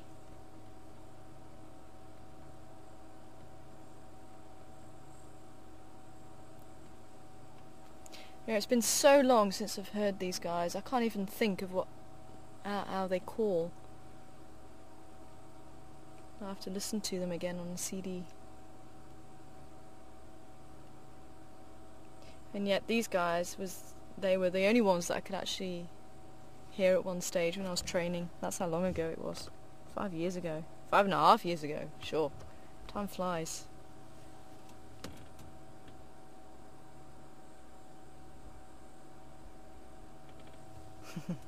Searching to see if there's any insects within the buffalo dung.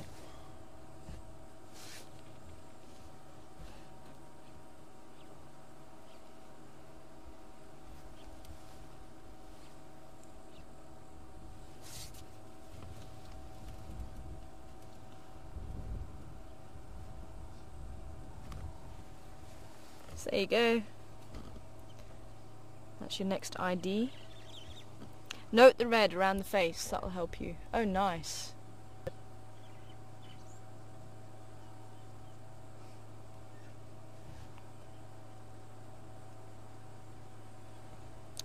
And all the starlings that flew over just scared my other bird that wanted to ID while we were here.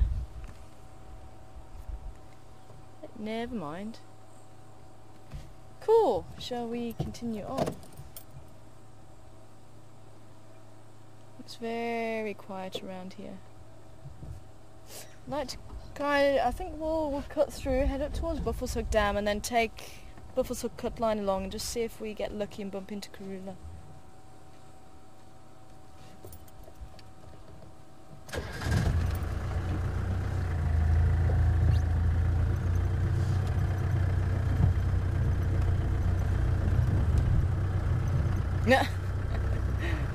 Sorry, little one.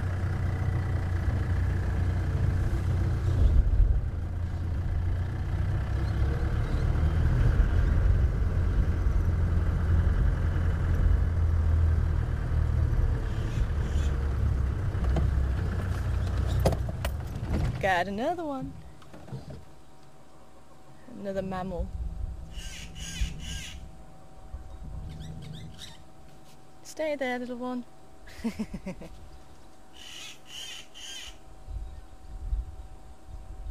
Here's another one for you to ID. Little cheeky. We don't see them very often. They're here, but they keep themselves unless they're actually warning everybody there's something around. So they do keep quite quiet, and you can drive right past them and not know. So while he's here,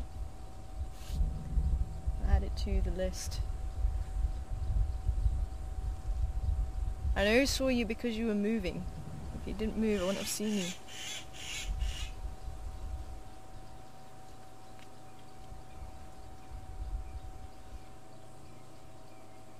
And where's your family, little one? You're a little bit small to be on your own.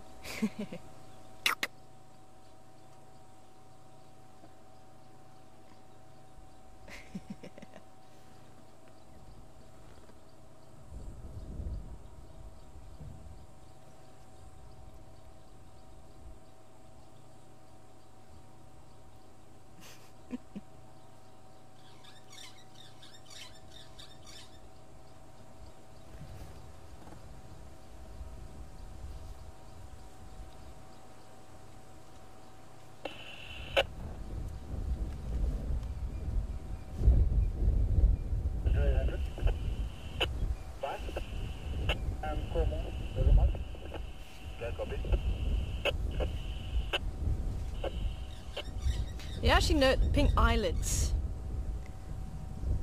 and that's more than likely going to be used in communicating, because this particular type of animal is quite a visual communicator. So just the way that the pink eyelids are, the ears and the teeth is going to communicate to other members how they're feeling.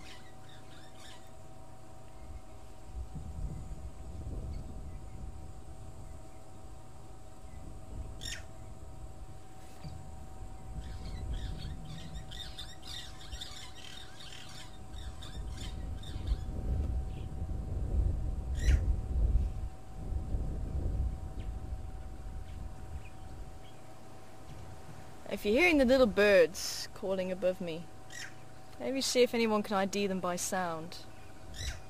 I don't know if I actually said, but just for fun. Because this one you do tend to hear quite a lot, especially around the waterhole as well.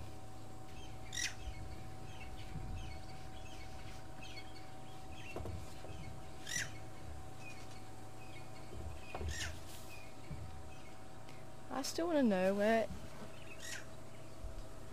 your family is.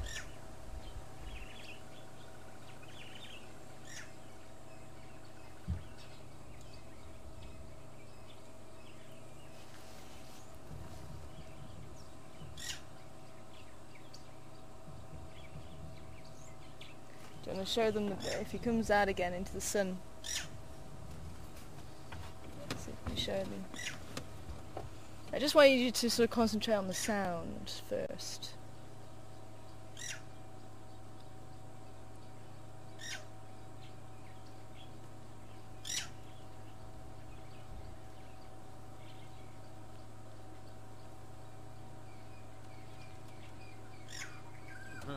It's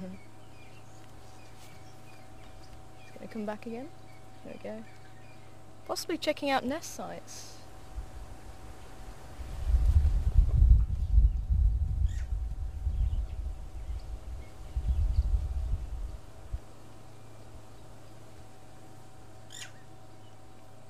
Natural crevices in the tree, it's quite a good option. There we go. Can't see anything because I've got a menu on my screen. Oh. I don't know how to get it off because I don't know what I did.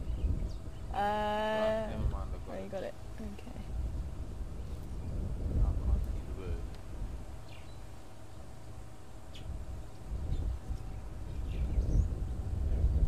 see the bird.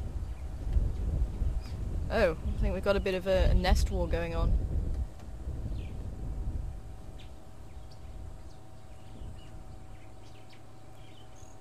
It's amazing how these old leadwoods make great homes and great nesting sites. You can say, as the tree gets older and it starts to split and these natural crevices form.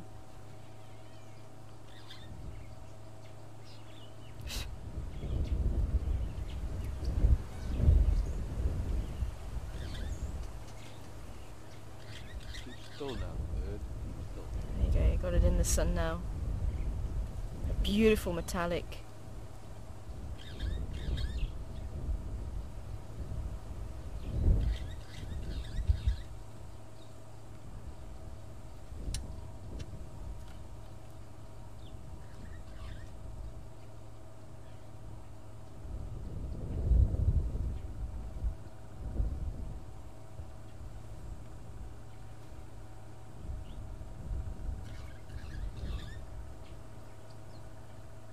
I'm not convinced there's any chicks in there as yet.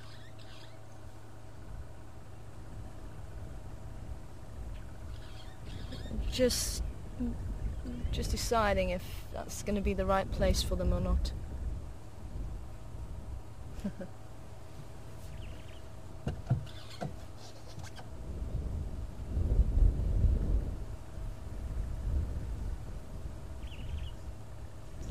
Note the colour of the eye, that's going to help you.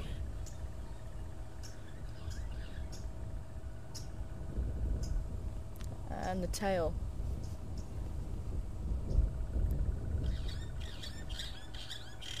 I say very chatty this morning.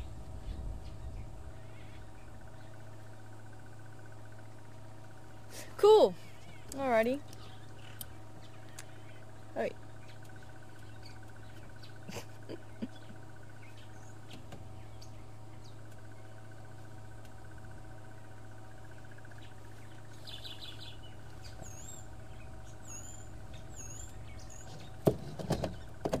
Alright, little one. I'm gonna leave you to it. Enjoy house hunting.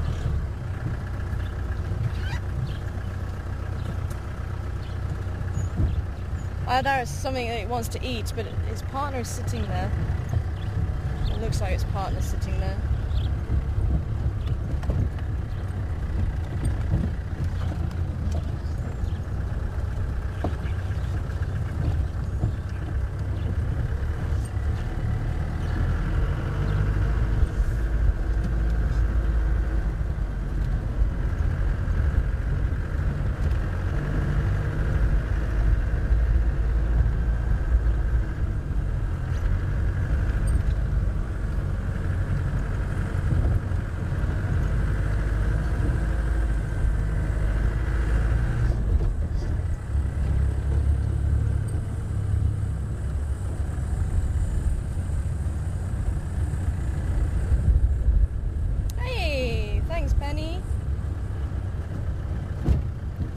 Spurfowl. And you're coming back with the right answer. Thanks, Penny.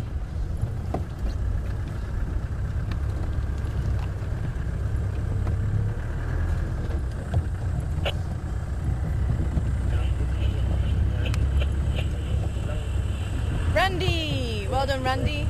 Coming back with vervet monkey. So we've got 2 of the big primates checked off this morning.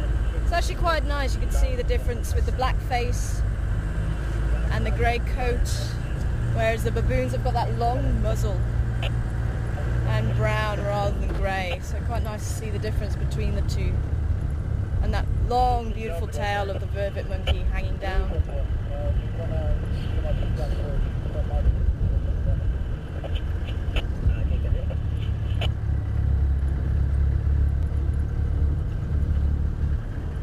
Racer, thanks Racer. Coming back with Birchall's starling, the bird call. It's a very, very chatty little bird, and you'll hear it a lot at the waterhole camera. And they like to sit right above the microphone as well, and they'll chat away. Very, very chatty little birds. I think more so than the Cape Glossy. The Cape Glossy has the yellow eye. But the Birchall starling, black eye, long tail, very chatty, has a lot to talk about.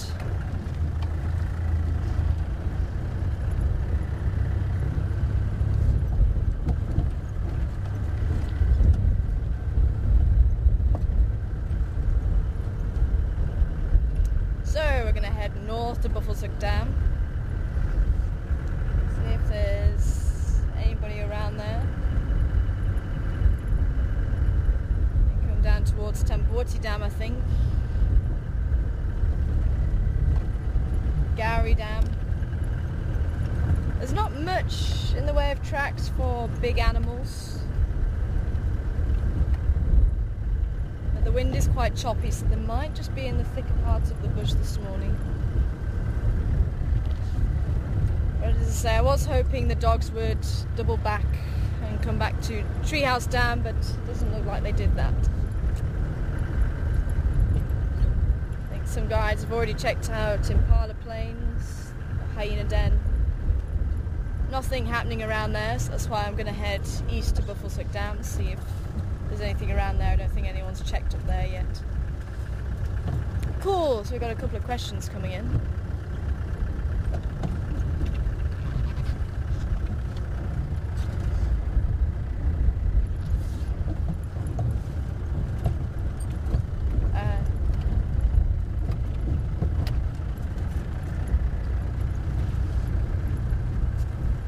Okay, welcome on board, Gary. And do both horns on the kudu. Ooh, ooh, Nice, he's sitting out in the open for us.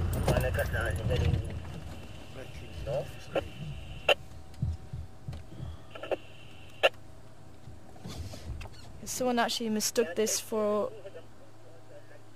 Oh. Where'd he go? For a woodlands kingfisher.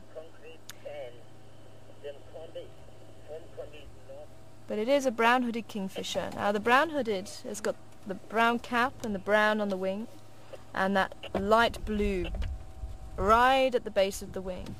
But on the woodlands actually have the blue, the electric blue on the wings and the body, and there's a lot more blue on it. But if anybody would like to guess at when the first woodland kingfisher is going to come back, then send it through to mark@juma.com. mark@juma.com for your guesses on when the woodland kingfisher is going to come back and when the first baby impala is going to be born.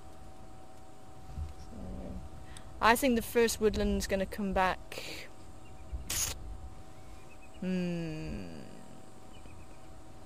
I reckon the 16th of November for the first woodland.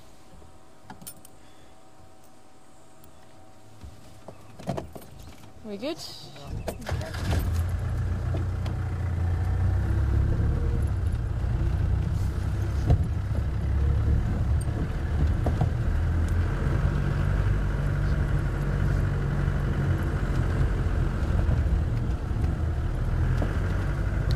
First baby impala, I said the 2nd of November. Actually, Seb said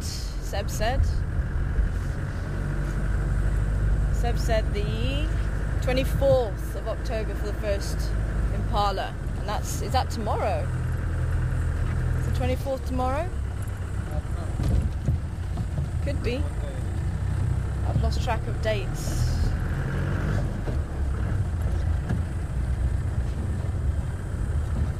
That is, okay.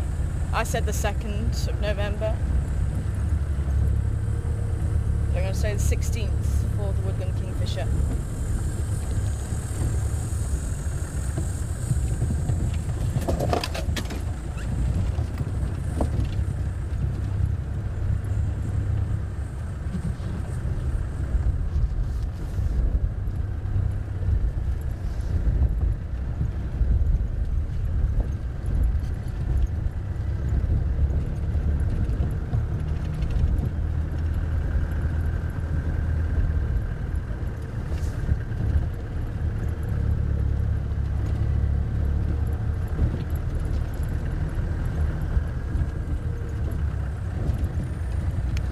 The heat is really coming through now. It's beautiful. And it's only, what, 8 o'clock? Oh, sorry little Birchals, didn't see you there until the last minute.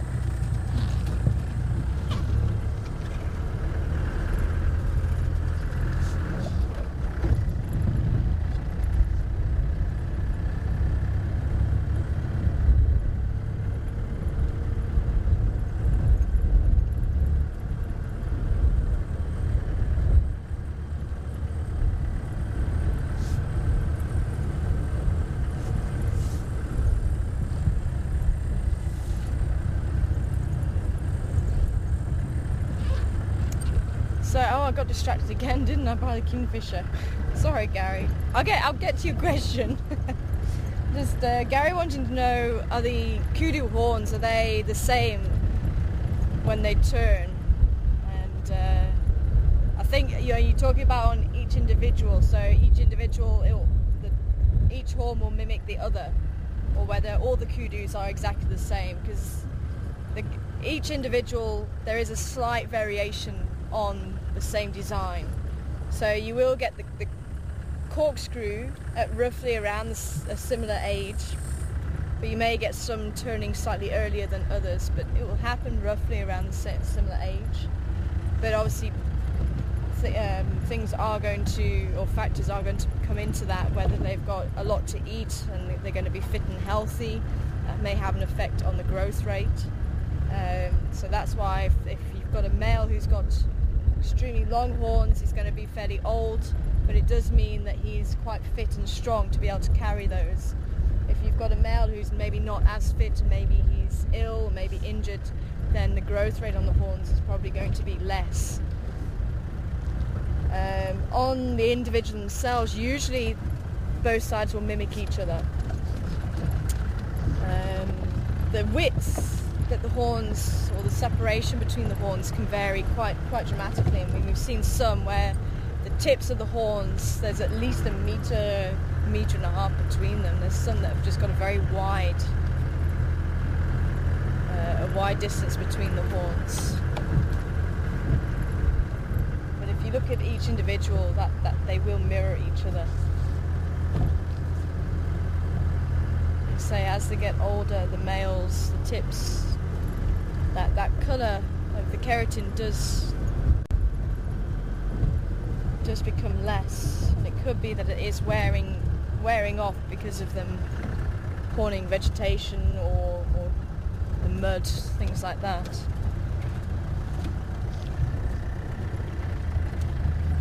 I think the same happens to the buffalo. Thinking about it, someone was asking about the buffalo a while ago, saying, you know, if the horns do get paler, and it could be the same thing, because they do horn trees a lot and fight, and it could be that keratin does wear down, and the pigment does wear down with age, because you don't really see the youngsters with that white tip. So maybe that's all it is.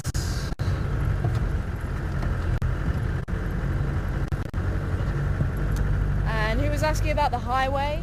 Somebody was wanting to know where the nearest highway is.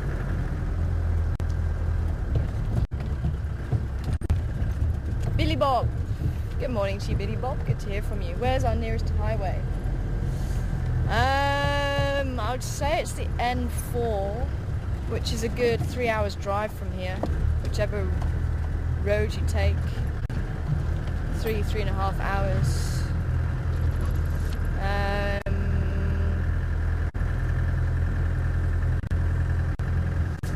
Yeah, I think.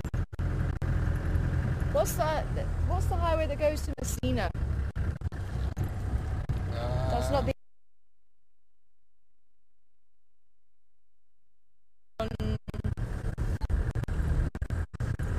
Oh.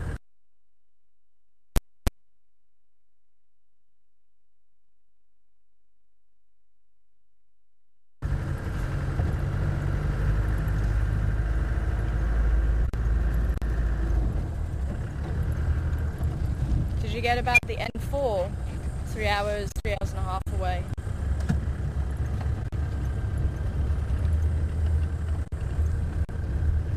Yeah, so I think the nearest one is the N4, which goes from Nelspruit to Joburg. And to get there it's about 3.5 hours.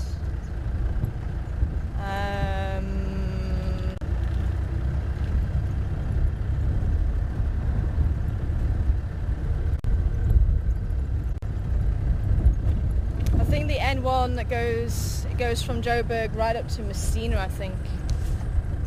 That's the other one, but you have to go through Zanin, which Zanin is also about a good 3.5 hours. So whichever way you go, it's about 3 hours. But N1 goes north.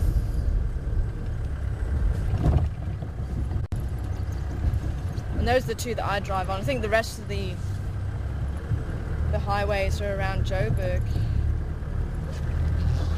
and Pretoria.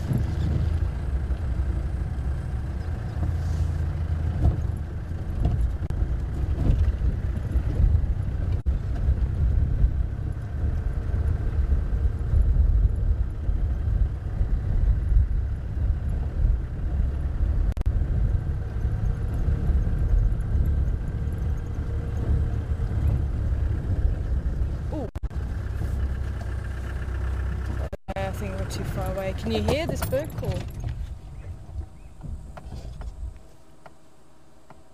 Can you see it? No. I think we're just a little bit too far away. Never mind. So I'll keep my ear to the ground about it.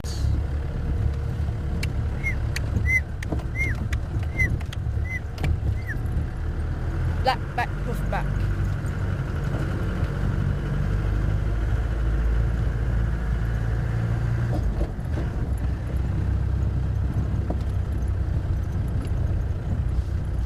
Who is Eleanor? Good morning, Eleanor.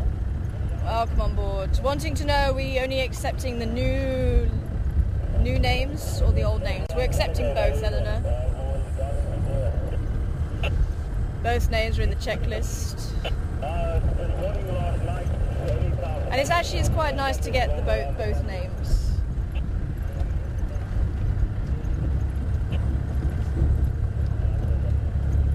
I'm sure they just changed the names just to give guides more work, having to remember the new names and the old names.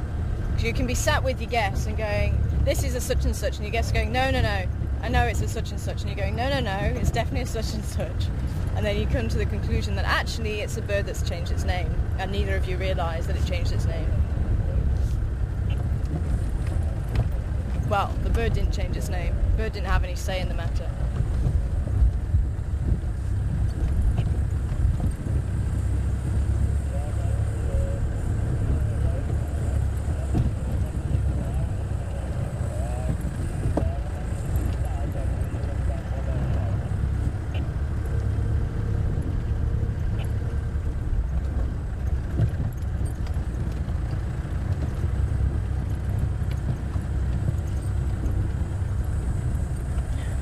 Sounds of summer. Fantastic.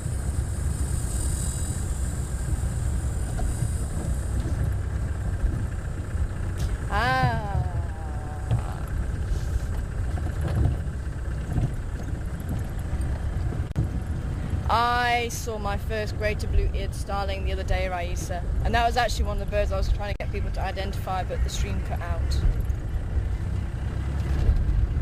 But asking about the difference between the Cape Glossy and the greater blue-eared, and we do get both species. The greater blue-eared has quite a dark patch behind its eye and blue on the underbelly. The Cape Glossy is quite a metallic green.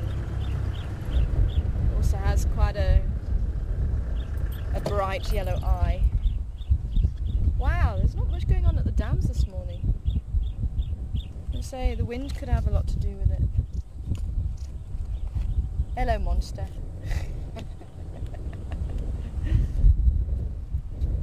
I love these hornbills, they're so cheeky. Okay, what do I need to...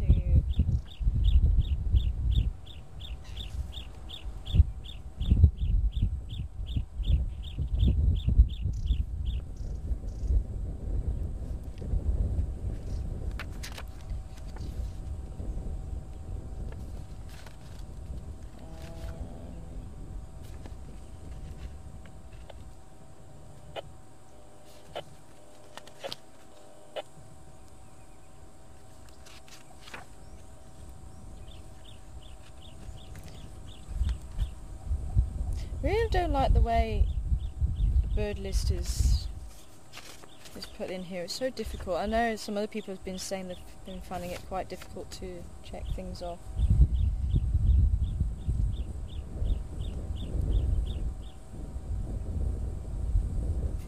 It's because it's not in alphabetical order. I think that would help a lot. Unless you know the name, the number of the bird.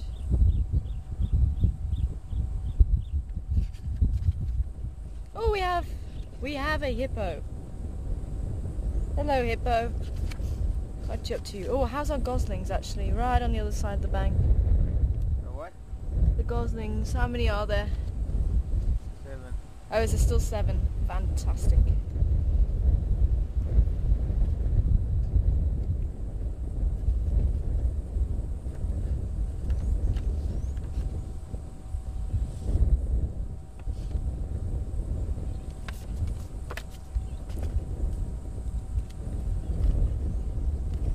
Waiting for the weavers to come back as well. Weavers are a bit late.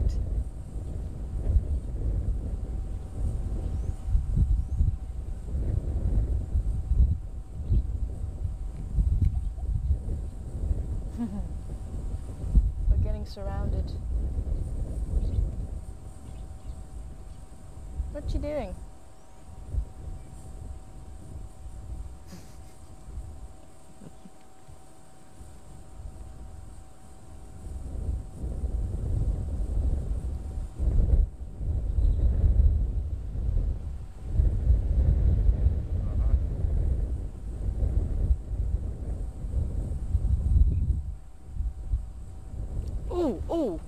Is that somebody moving down to the water's edge? Who's that?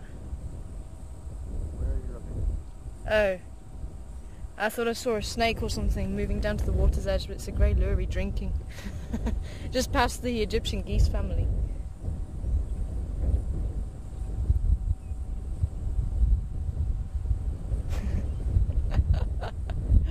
Oh well.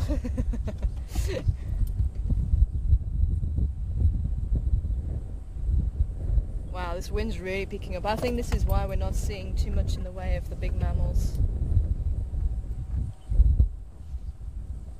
It's nice though, it's keeping the temperature nice and pleasant.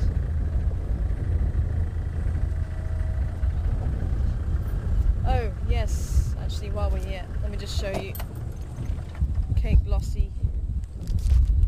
Okay, wind, that's enough now.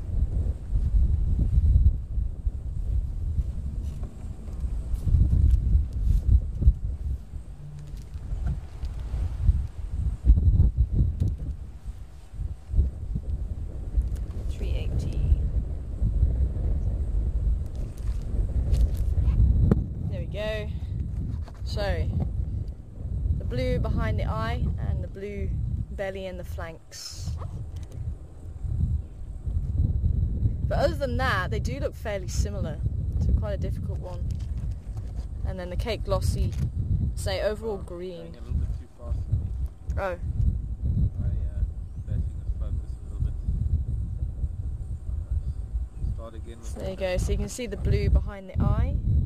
And the blue on the flanks and the belly, that's the greater blue-eared starling.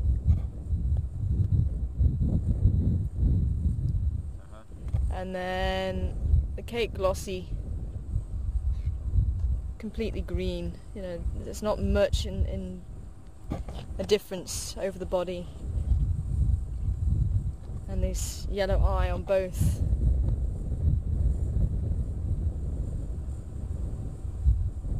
So I think certainly the face, concentrate around the face, and if you see that dark mark. But when I saw them around the carcass the other day collecting the fur from the Nyala, you could see that nice blue. It's quite a lot darker. It's the first time I've ever seen them. It was a lifer for me the other day.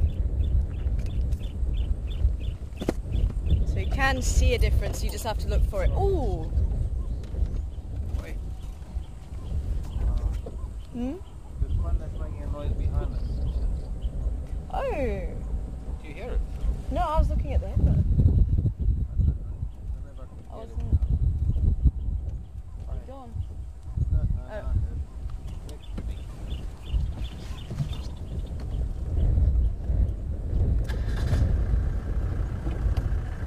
That'd be a nice little bird.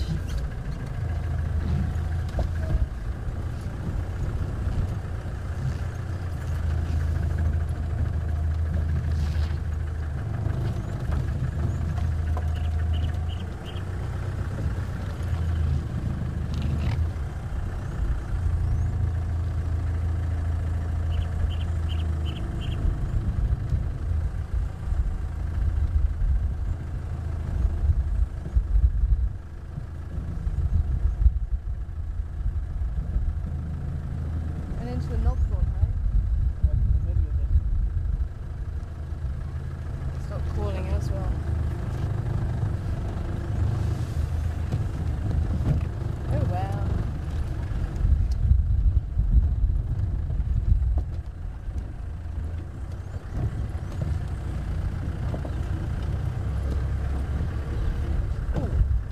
Oh, sorry. Just at the base of the tree fork. Can you see it moving? It might be a difficult one, it's in the shadows. But that'd be a nice one to have.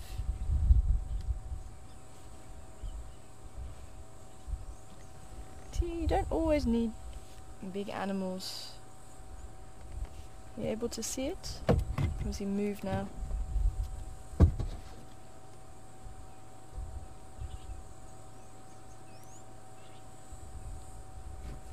And this is typical of this bird, and that's why you don't really see it that often. You may hear it a lot more.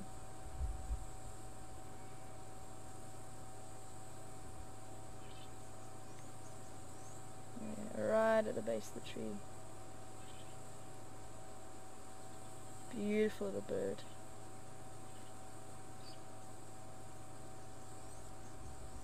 It actually claps its wings when it gives its call as well.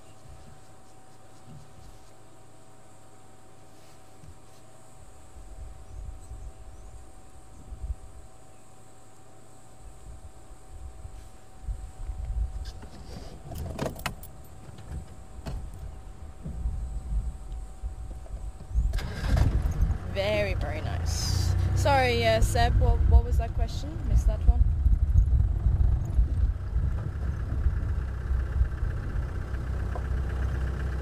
Hi, Jack. Good morning to you. I'm wanting to know about the antelope. Do they have velvet on the horns like the deer do? Nope, they don't have velvet. They have keratin. Same substance as a rhino.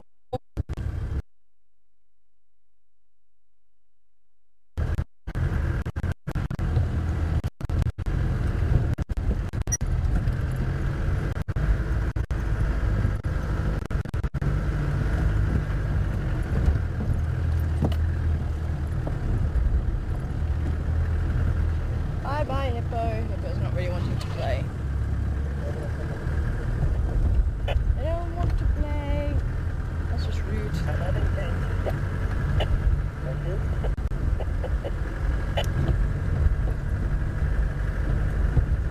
So, what was I saying?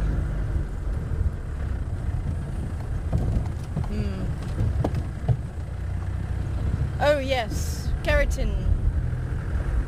Yep, they have keratin rather than velvet on the horns. So that's another difference between antelope and deer. Apart from the deer shedding the horns.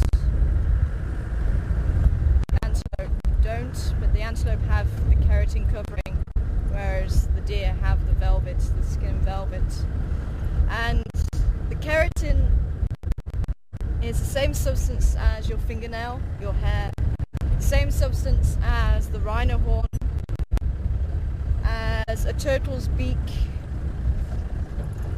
as a porcupine quill, a bird feather.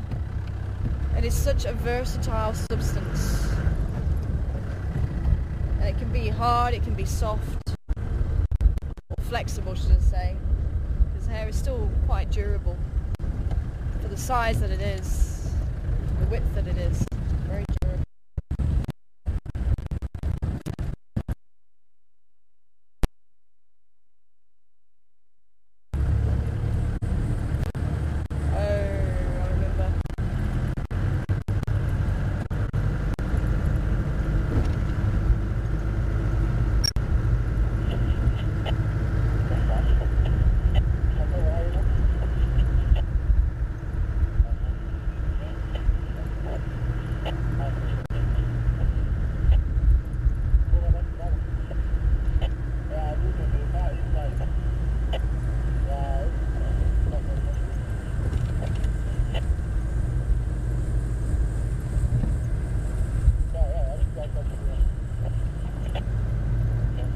Thank you very much.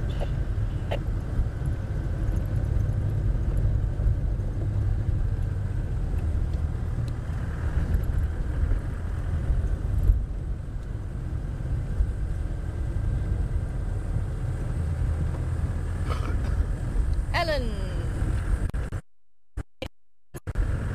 Good morning to you. Oh.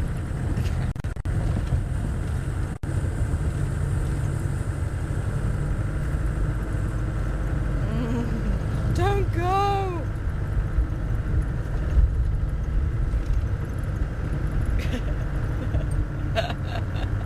I won't leave you. I'm back. But I don't know how much longer. We've got another dip. I forgot we were having problems along here last night. But Ellen, yes, we do have a fireside chat this evening, 7 o'clock Central African time. Because of the fireside chat, we will cut the drive short on purpose, not due to batteries this time. Although I haven't heard them beeping this morning either. I think you might have found... Don't say anything. Hopefully, touch wood, might have found the problem. Hello ladies! Few impala there. Still looking quite big. Not popped just yet. When are you going to pop? Who's going to pop first? But yes, fireside chat, 7 o'clock tonight, so this afternoon's game drive will finish at 6 o'clock. So we can put the vehicle back on charge. And it's going to be a wine tasting. And the guys, Yaku and Eugene, are going to be bringing some wine, African wine from the lodge on, and telling you a little bit about that and South African wines in general, because South African do actually make very nice wines. I think we'll leave them because they're going to move on. Hi ladies. So yes, if you want to know a little bit about that. Also about the rhino donations, what's happening there, the shop, little things, little bits and pieces that we need to just fill everybody in on. So if anybody can tape it for us, that'll be wonderful. And put it up on YouTube.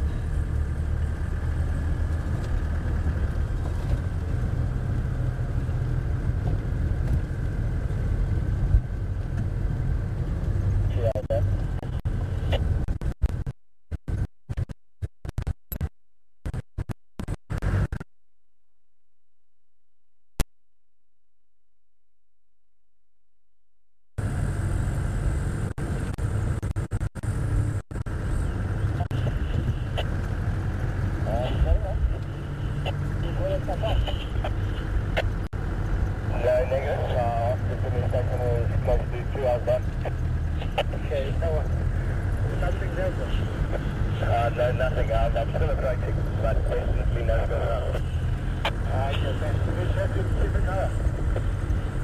No, negative.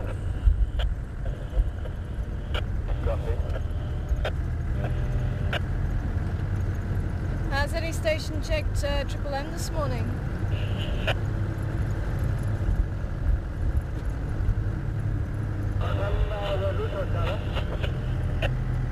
Could copy. Nothing around Impala Plains either. Copy that, thank you.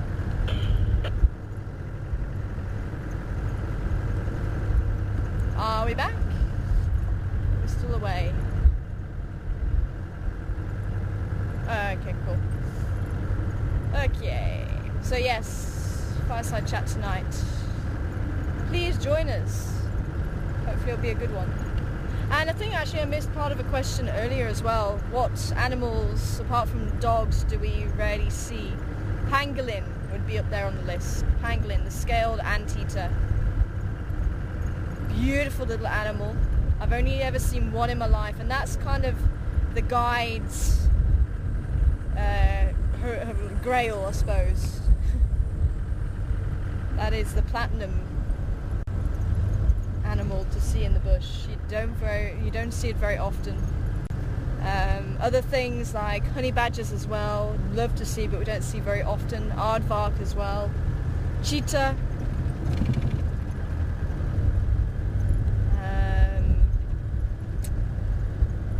Striped weasel, striped polecat, the zorilla. Love to see one of those. I've never seen one of those. And black rhino. Black rhino, another animal we don't see very often. Hello, Pumba. Can you see past the branches there? Oh, there he goes. Bye, Pumba.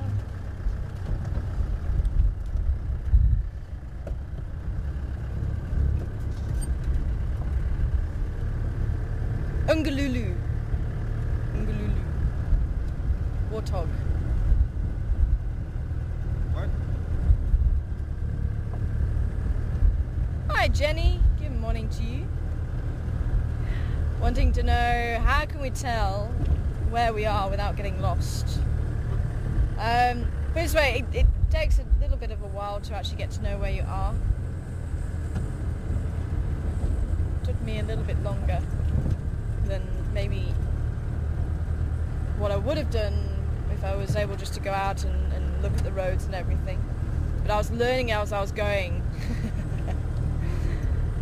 while I was on drive, so I was trying to concentrate on looking for things, try and concentrate on listening to the radio, new people's voices, and entertain everybody. So it took me a little bit longer than what I normally do to learn roads. But it's just like your hometown or a city. Okay, we don't have buildings, but our buildings are the trees and the bushes and the way the road looks and the lay of the road, and that, you know, you do get to learn the roads, and especially, you know, sort of where the sun is, where you see the Drakensberg Mountains from them, if you see them from different points or not. And you actually just get to learn it like you get to learn your neighbourhood.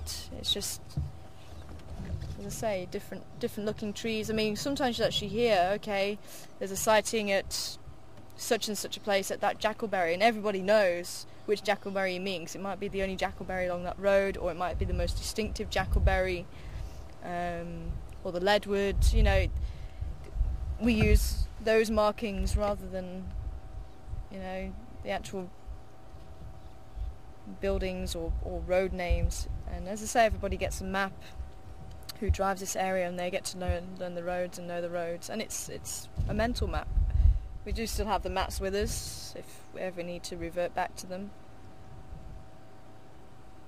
but once you get to know your area, you don't really need to revert back to them at all.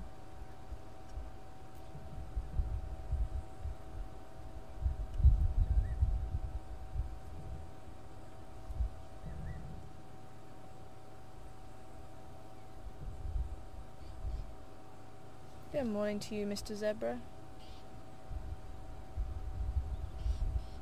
Where are you taking your family this morning? I wonder if they might make their way down towards the waterhole. Maybe they've already been to a waterhole.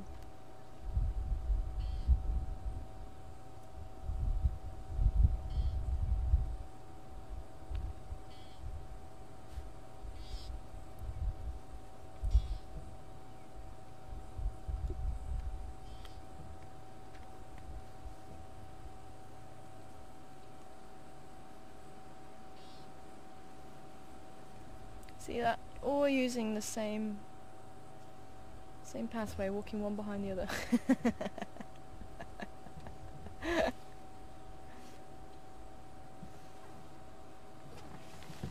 Beautiful.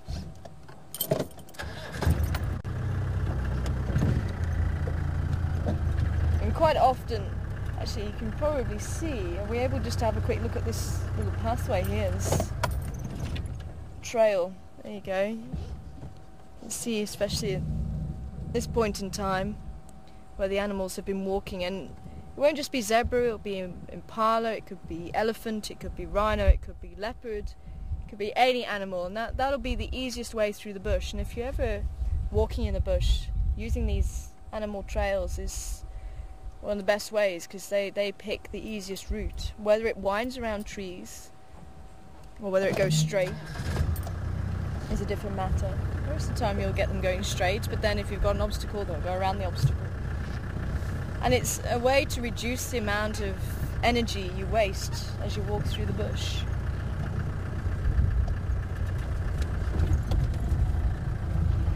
I'm trying to turn around if I can.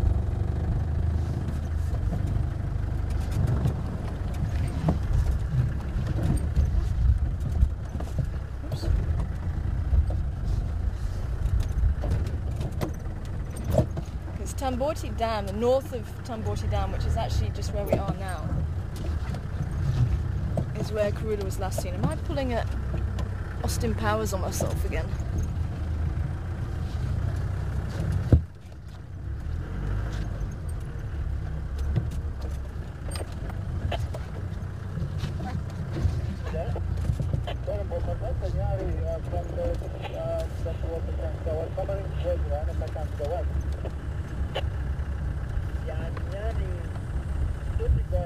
Seems to be on a mission. There's Tamborti Dam. Not on our traversing area, unfortunately, but a lot happens around that dam.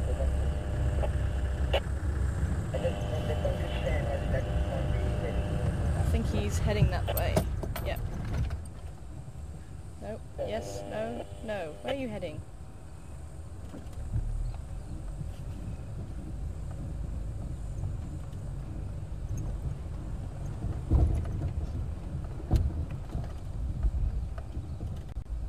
What's up?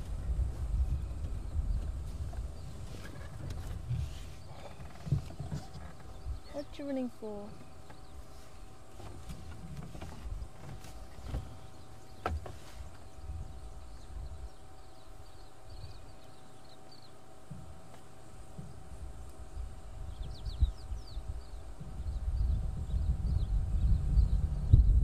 Louis! Welcome on board, Louis, from Canada. Good morning to you. And I was talking about wild dogs earlier, wanting to know what wild dogs I was talking about. Wolves, foxes. And they are actually known as just wild dogs. They're known as painted dogs. They also have African hunting dog, painted wolf, although I don't like painted wolf, not really a wolf. What am I looking for? I'm looking for that. So we have, well, it has numerous names attached to it, but African hunting dog is probably one of the most used. And there's probably a number of there that I've actually forgotten as well.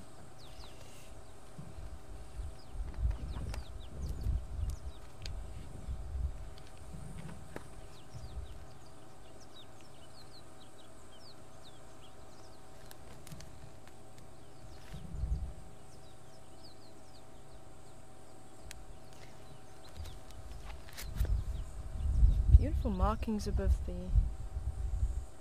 the front leg there. I'm just going to see, maybe it'll let us go around the other side of it. But I think I need to invest in a new thermometer. I'm not convinced it works properly.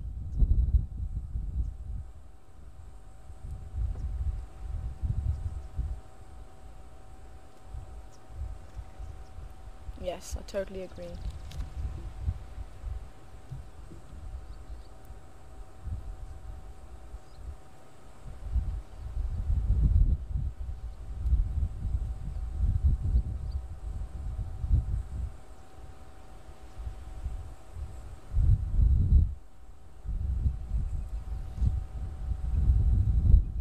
What did you have in mind? Were you wanting to go to the dam? Condemn.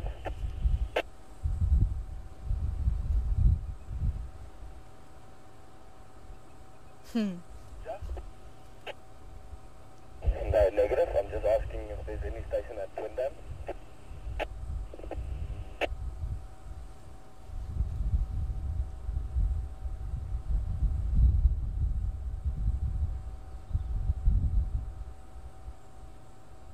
Nope. They're giving the okay for the family to move then. Looks like it. Sister's out.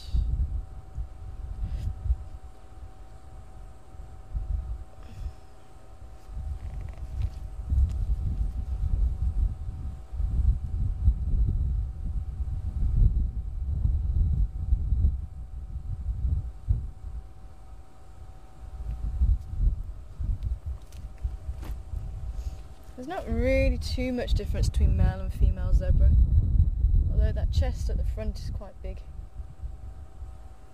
when they're fighting. But if you look inside the mouth, the canines are used for fighting. They'll actually try and bite each other, and the canines on the males are slightly larger than that of females.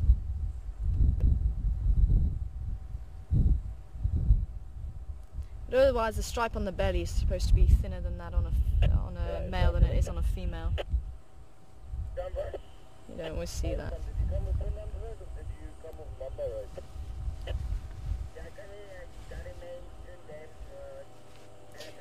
Okay.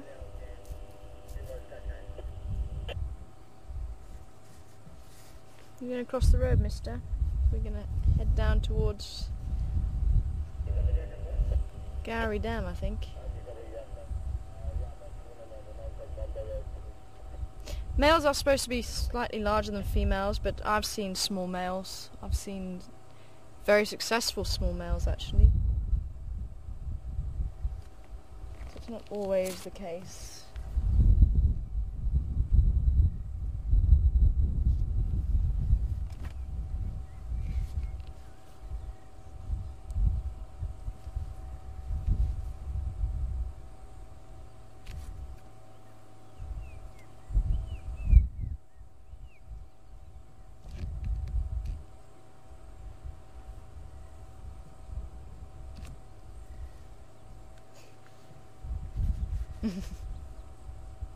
Oh, do we have an ID on our bird from earlier?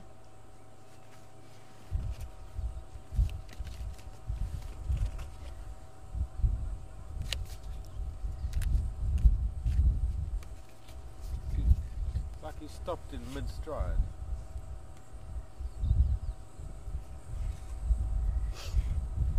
It is, but it's the other one.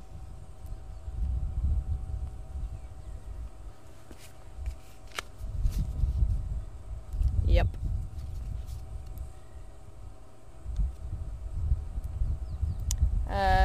That's the same one. Actually, no, I could be wrong. Let me just check.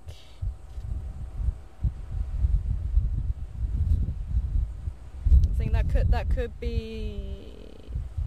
Oh no. Yeah, that one's the old name for the one that it is now. Cool. I always get mixed up. So, who came back with 3 Street Chegra? Joanne. Thanks, Joanne. Why wasn't it the black crown? Because it didn't have a black crown, it had a brown crown. I definitely saw that. That's what I was actually checking on. I definitely saw the brown.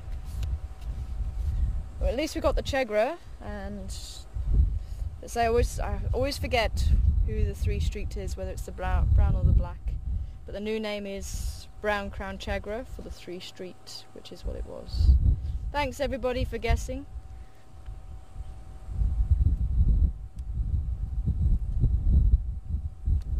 Okay. I think we're going to head down towards Gary Dam. He's still decision making.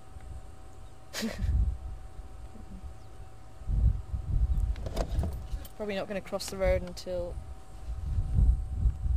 we move on. Oh, and Raisa also coming back with Brown Crown. Thanks, Raisa. Slightly more difficult one.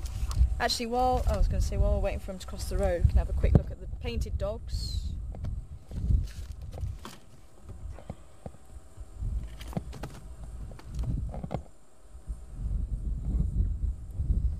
So there you go. This beautiful pattern. The blacks, whites and orange fur. And again, just like a zebra, the pattern on a painted dog is unique to every animal. So you can actually ID individuals by the markings on their body.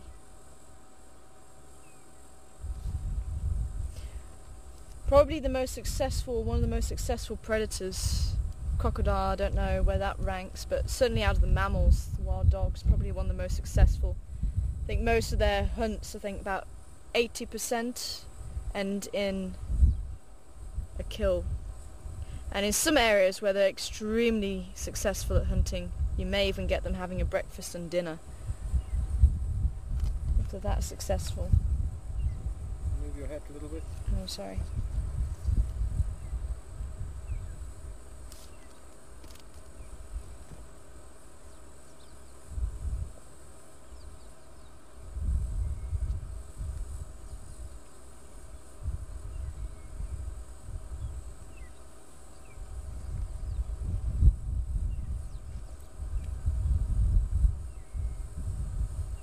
Ah, there we go.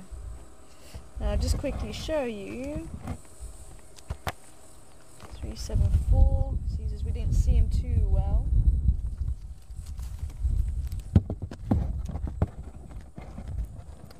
Brown crowned or 3 Street Chegra, this one down here. So brown cap rather than black cap. This beautiful chestnut on the body, and as I say, you don't see them out in the open too much, you hear them more than you see them.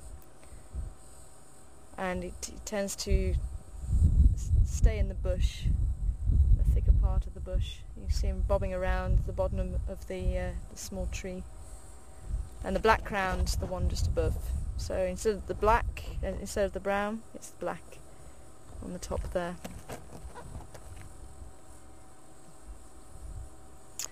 So Tchegra, T-C-H-A-G-R-A. And the number in the book will be 743. 743. Okay, let's go to Gowrie Dam. Doing a tour of the dams this morning, in the hope that we might see some tracks or anything. Not really too much out and about that I've seen.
Is it the same Ellen as before?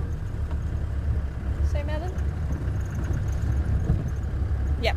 Okay, cool. So now I'm talking to the same person. It's a bit confusing sometimes. But this time wanting to know about the zebra and whether or not the pattern is the same or just like the snowflake, everyone's individual. So I think your question probably came in just before I was talking about the wild dogs.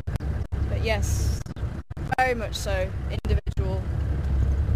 No two zebra are the same. And actually between the different subspecies and species of zebra, the stripe patterns are also different. So the zebra that we were looking at, fairly thick black and white stripes and the brown on the rump.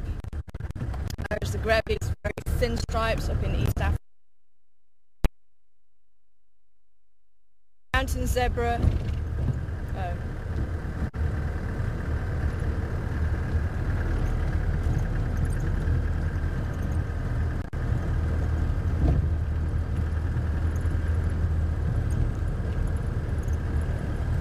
Mountain zebra don't have, or that the white on the belly actually creeps up the side of the body, so they have quite a lot of white on the belly compared to the common or plain zebra that we saw just now. Another name for it is a Burchell's. I still need to get to the bottom of that.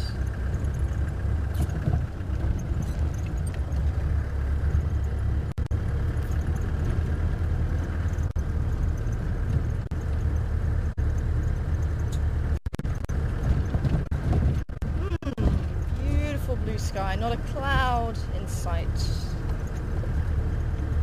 But we definitely do need a lot more rain. The dams are shrinking, they're shrinking fast with this heat. So keep a lookout for storks and herons that are going to be taking advantage of that around by the waterhole camera.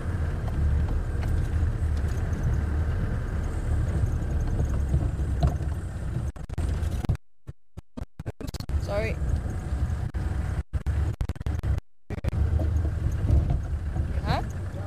See the Gowrie Gang? Maybe not. Oh, hello. I know it is. Oh. She went a different way. Others are behind and opposite. Sorry, I forgot to move the camera. I wasn't even thinking about it. Sorry, Josie wanting to know about miles. How many miles does Juma cover? I really need to write this one down. Because it's about 2Ks by 3Ks by 1K, isn't it? It's about 2Ks on the top, 3Ks along the bottom, and about a K along the side. It's not a square.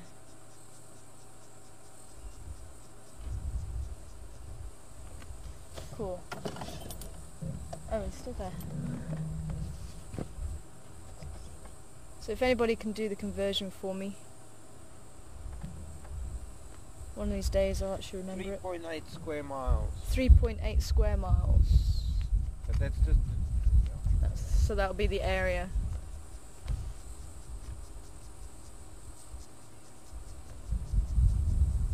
Not happy with us sitting here. Hey little Evelyn. Can't see her. I roll forward slightly, you might be able to see her in the Guari. You see it?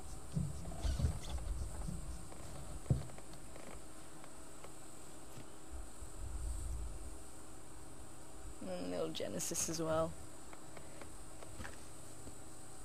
Can't see her now. They're both hiding.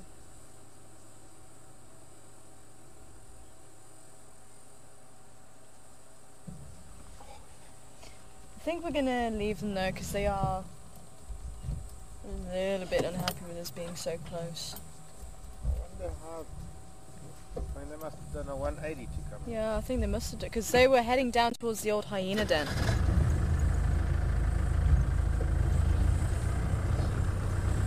We did spend a little bit of time with them this morning, but they were heading down Philemon's Dip. So yeah, maybe they came through Chelapan and back up this way, or I don't know. But I don't know what it is about that route, but they keep going down that route every day. I don't think I've actually seen them deviate from that route at all. That first section.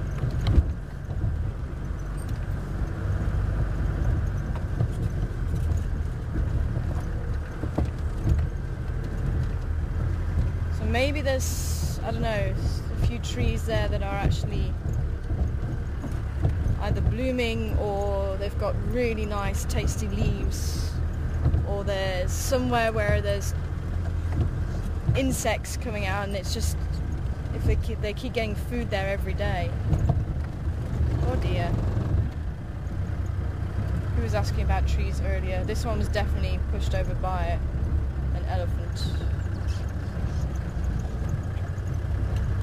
We're going to be able to fit under here. Think small.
Gowrie Dam.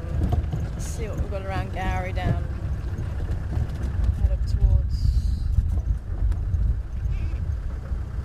Quarantine.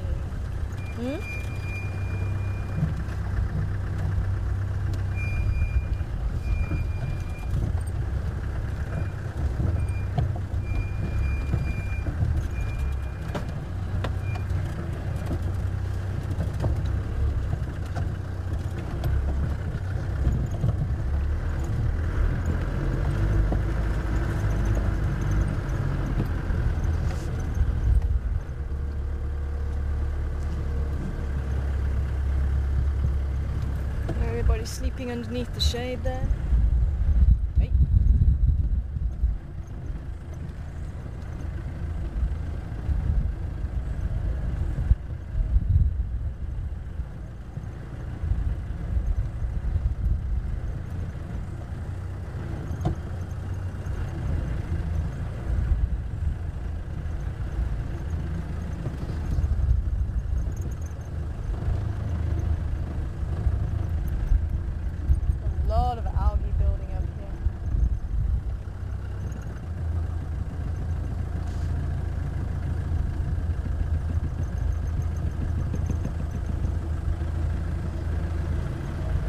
if anybody has seen the hippo with baby. Ooh, nice. You're able to get him in the water there.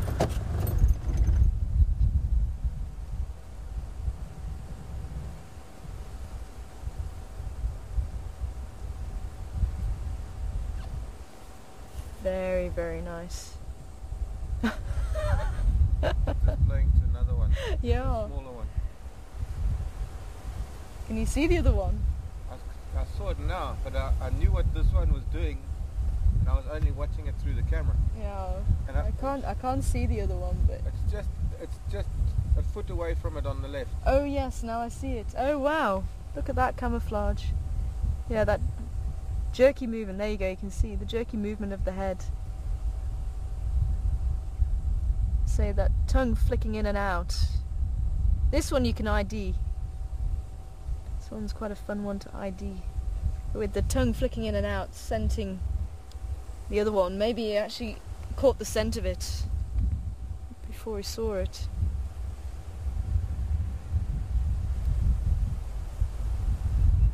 I wonder if you're going to be able to see it on the waterhole camera really nicely. So there's been a few babies.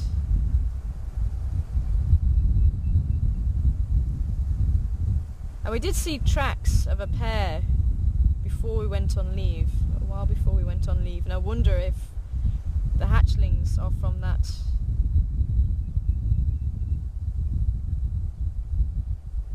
instance. 3 months incubation.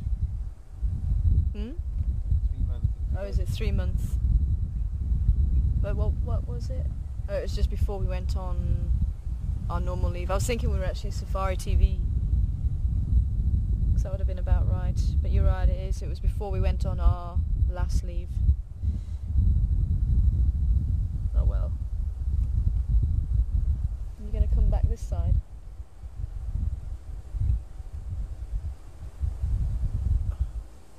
Not a huge one. We have seen larger, but certainly quite a nice sized one. And look at the head; it's quite pointed. And the habitat that it's in, that should help to give you the correct ID. Have you got it on your list? Nope. I think I'm the only one that's missing it. I think you and Seb have got it. Get to the other one. Well, the little one didn't move too far. But it's actually been quite interesting coming along here and seeing the interactions between these. I mean, we've had the hatchlings and then larger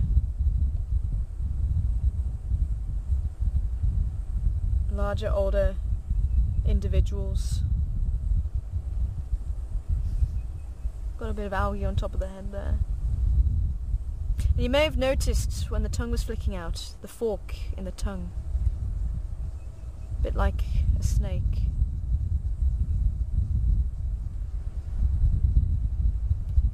And that gets taken back inside, and it's basically the same thing. They use the tongue just like a snake to test the smell, to test the chemicals in the air. That's what I was saying. I think the older one actually smelled this one, and he caught the scent and then went to look for him. Okay, thank you. But the tongue gets put back into the organs of Jacobson. I think we're going to move.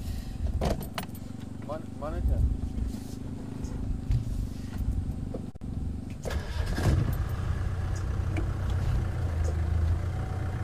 See, it's just down to your right here.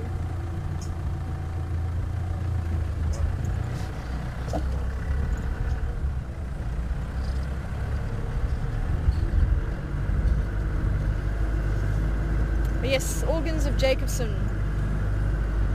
The tongue gets taken back inside the mouth, and there's 2 little holes that tongue will be put into, and drop off the droplets of scent and the chemicals, which is basically what the scent is, the chemicals in the air, and then it will be processed through that organ. What's that?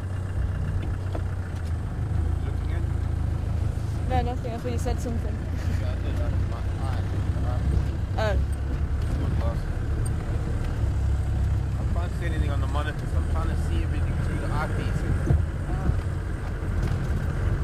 Yeah, it's the sun's just at that angle. Look at the eyepiece, it's just the moment that the vehicle hits the bump or something. Ah.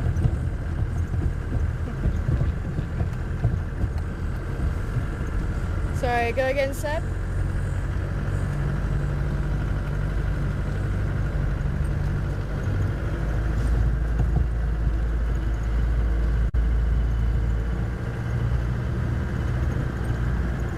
Thanks, Diane. Coming back with water monitor. It does have a couple of other names. Did anybody else give the other names?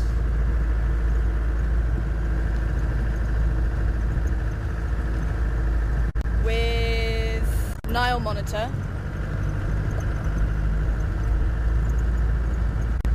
Oh, okay, so Diane gave both Nile water. Okay, yep. Okay, cool. So Jennifer and Randy also gave water monitor. Also yellow-throated. So there is the name yellow-throated monitor, as opposed to the rock monitor. Actually, I can quickly show you the difference, because the head is very important. So I actually brought my reptile book, because I'm actually learning more about the reptiles at the moment. Reptiles and amphibians. I thought I'd bring my books along.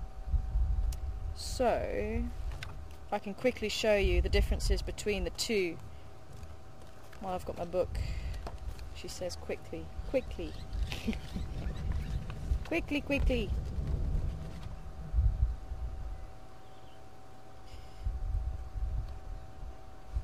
This is not an easy to use index. There we go. 213, 214, 213. Nope. That's 3. 2. 1. Aha, there we go. Okay, so water monitor, throated monitor, Nile monitor, so all the same. And if we use this bottom picture, you can see quite a pointed head, and certainly the coloration is quite nice as well. You've got this black and yellow mottled, and that's where it gets its name yellow-throated. But they can get duller as they get older, so they can become, if I can maybe turn, oh there we go, you're already on it. So they can lose that black and become a lot paler. And we have seen some huge water monitors. But as I say, definitely the pointed face or pointed snout. The claws as well, because they spend a lot of time in the water, the claws don't wear down as much as on the rock monitor. So you may see very long claws. And this is the juvenile. See, quite nice and bright.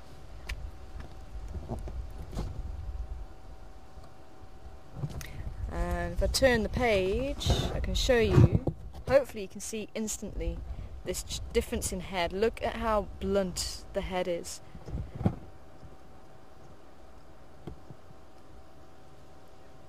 So that's one of the big differences. And say the head itself is actually quite big as well.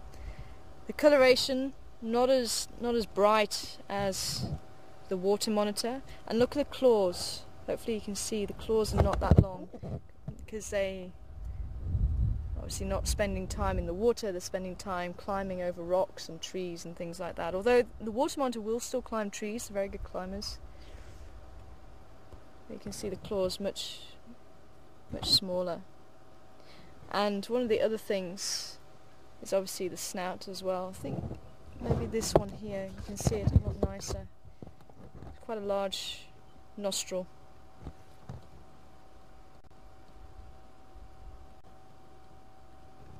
I think it's a nostril. Or would it be a nostril? Yeah. Yeah.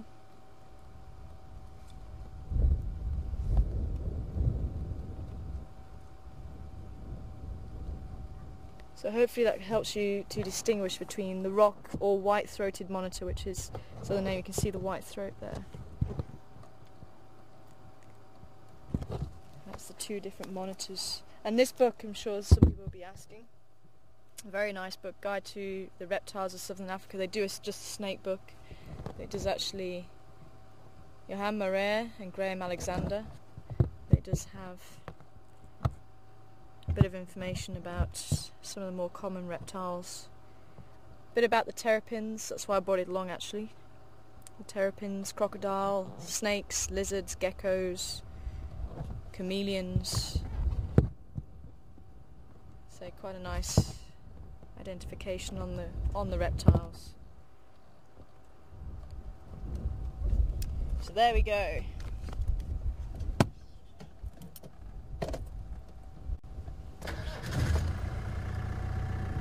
Sorry? Oh, is it? Oh, it's time. Oh, sure.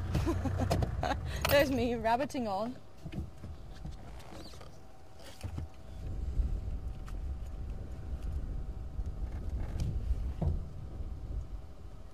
Jack.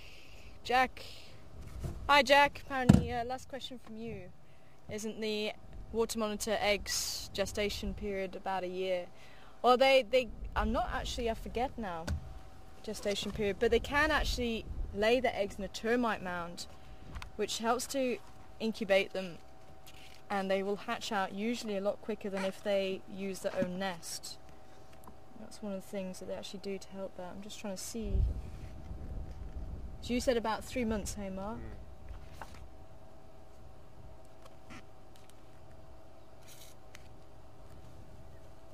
Okay, the book seems to think about 9 to 10 months.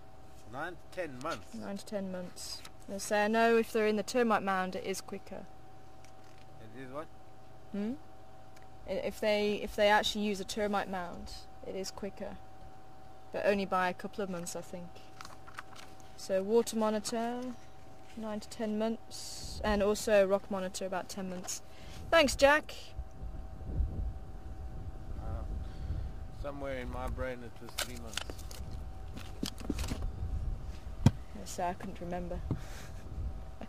Oh well, but thank you very much for joining us this morning, and thank you for answering all the questions and helping the ID. I'll leave it to the guys to decide if we deserve to get the African hawk eagle or not. I'll let you know on afternoon drive what the verdict is. But yeah, definitely great to see them anyway, and it's been a nice relaxing drive. I know we haven't seen too much in the way of large mammals, but as I say, it's been nice to have the chance to see some of the birds and some of the smaller species.